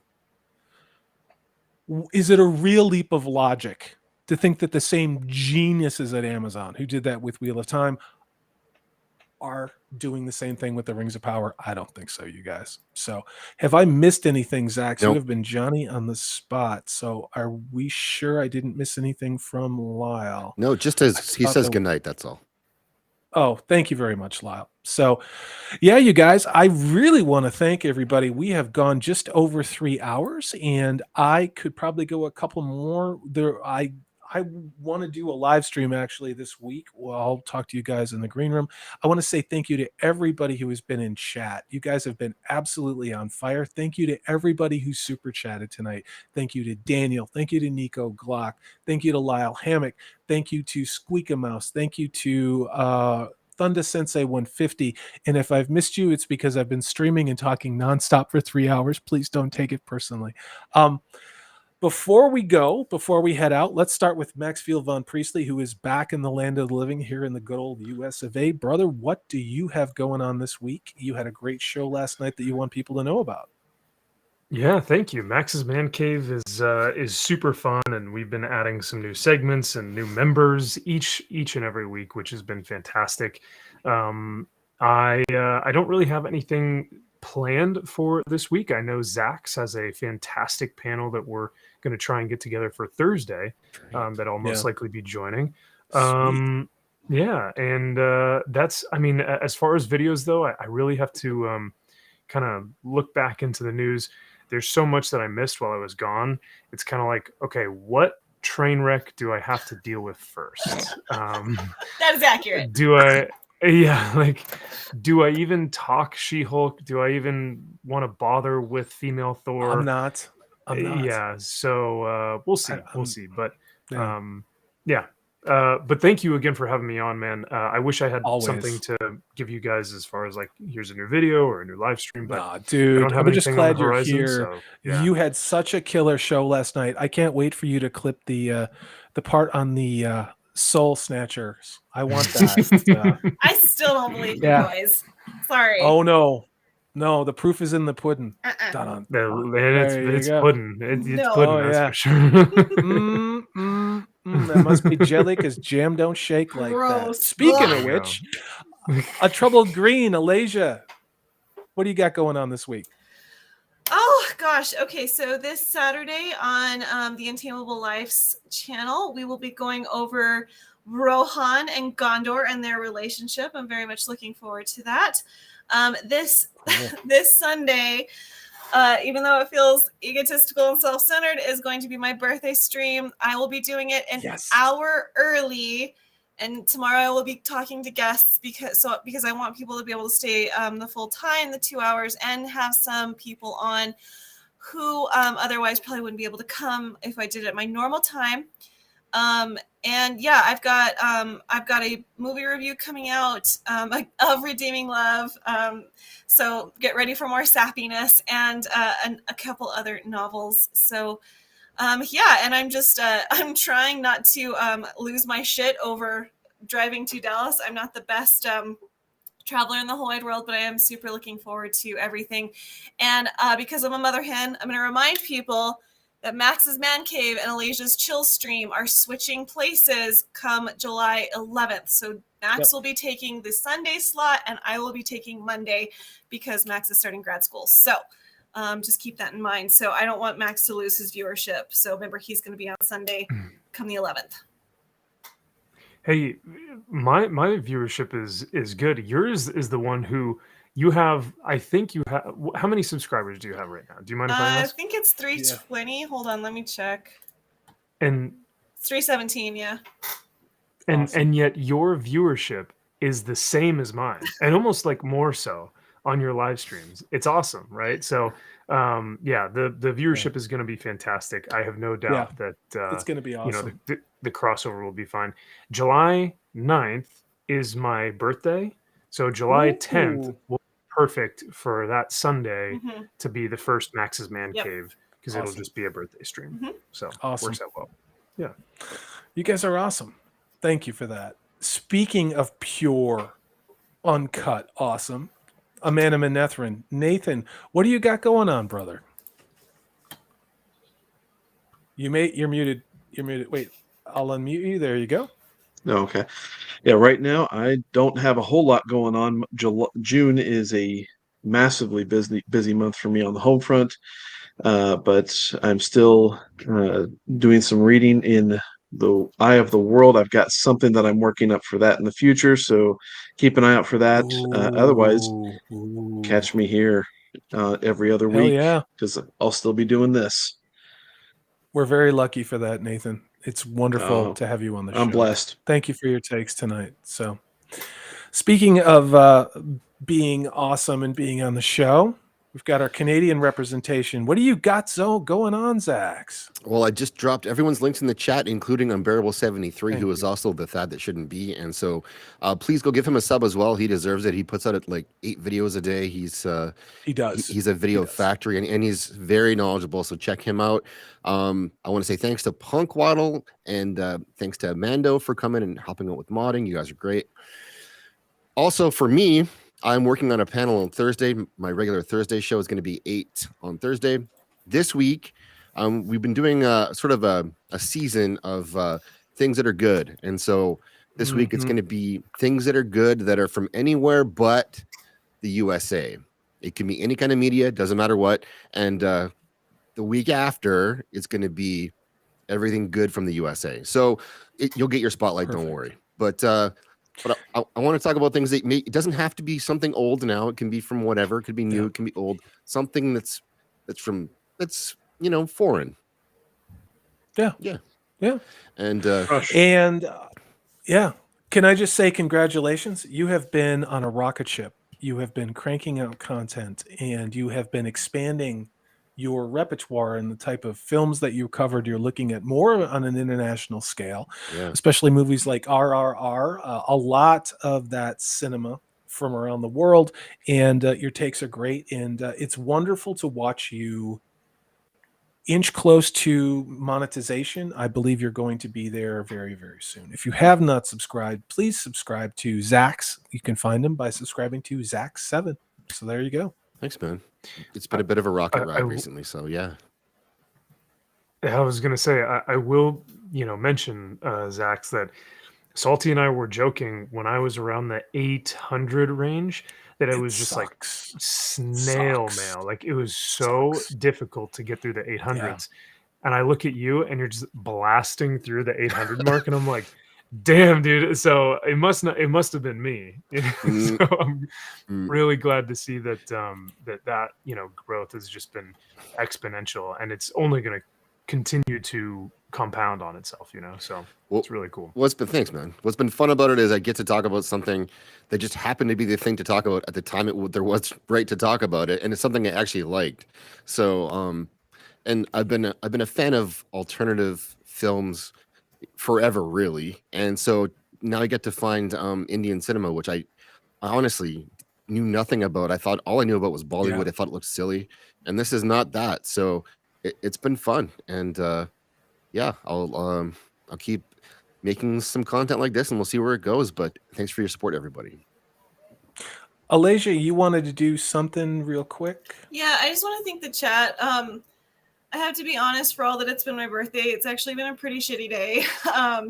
And everyone who's reached out on social media, and everyone who welcomed me in and was saying that they liked my rant. I just want to say thank you, because today's actually been kind of awful. So thank you guys for always being so welcoming to me. I'm like, what am I doing? How did I get into this world? I don't understand why y'all like me, but clearly I'm doing something right, because you guys keep showing up for me. So I just want to say thank you to the chat for your love and your welcomingness.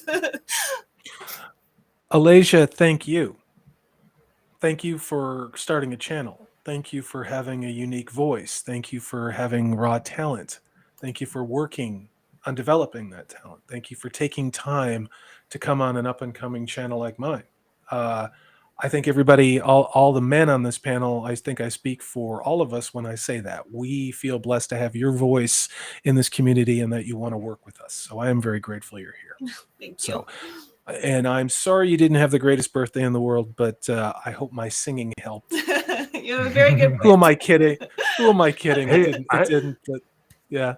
I could have sworn I was listening to Dallas Green from City in the Color when you were singing Happy Dude, Birthday. I know, I got it right back there. I know, actually, I've been on Lord Huron kick for a while. If you guys have not checked it out, it's a double vinyl set. Check out Lord Huron and City in Color.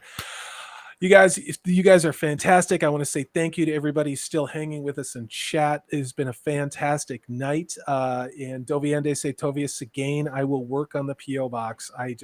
It's probably going to have to be after the convention. It's great to see some new names here too, like Ben Cordwell. I don't think I've seen you before. You've made some great comments. Well, cheers. There we go. Ben, it's great to have you in here. We all love Alasia, and Daniel, this guy has great taste. He loves Lord Huron too. So we're going to close it out with a birthday message from Stephen Ransom, who says, "Sweetheart, happy birthday, dear. Blessed be the rest of your day. Safe travels with a big old smoocheroo." From Stephen Ransom. So there we go, guys. I want to thank everybody in chat for being here tonight. Thank you, Punk Waddle, for modding. Thank you to my guests, Alasia. Thank you to Max Field Von Priestley, as ever. Thank you to Nathan Amanamanethrin. Of course, thanks to my wingman, the guy who helped me make my channel what it is today, Zaxx. Just want to say thank you to you guys. You guys have a great rest of the week. Look for some new woo-woo videos from me. Probably be a pop-up live stream here or there. I just want to say thanks. We'll get through this. We'll never lose the books. You guys have a great night. Take care. Night. Night all.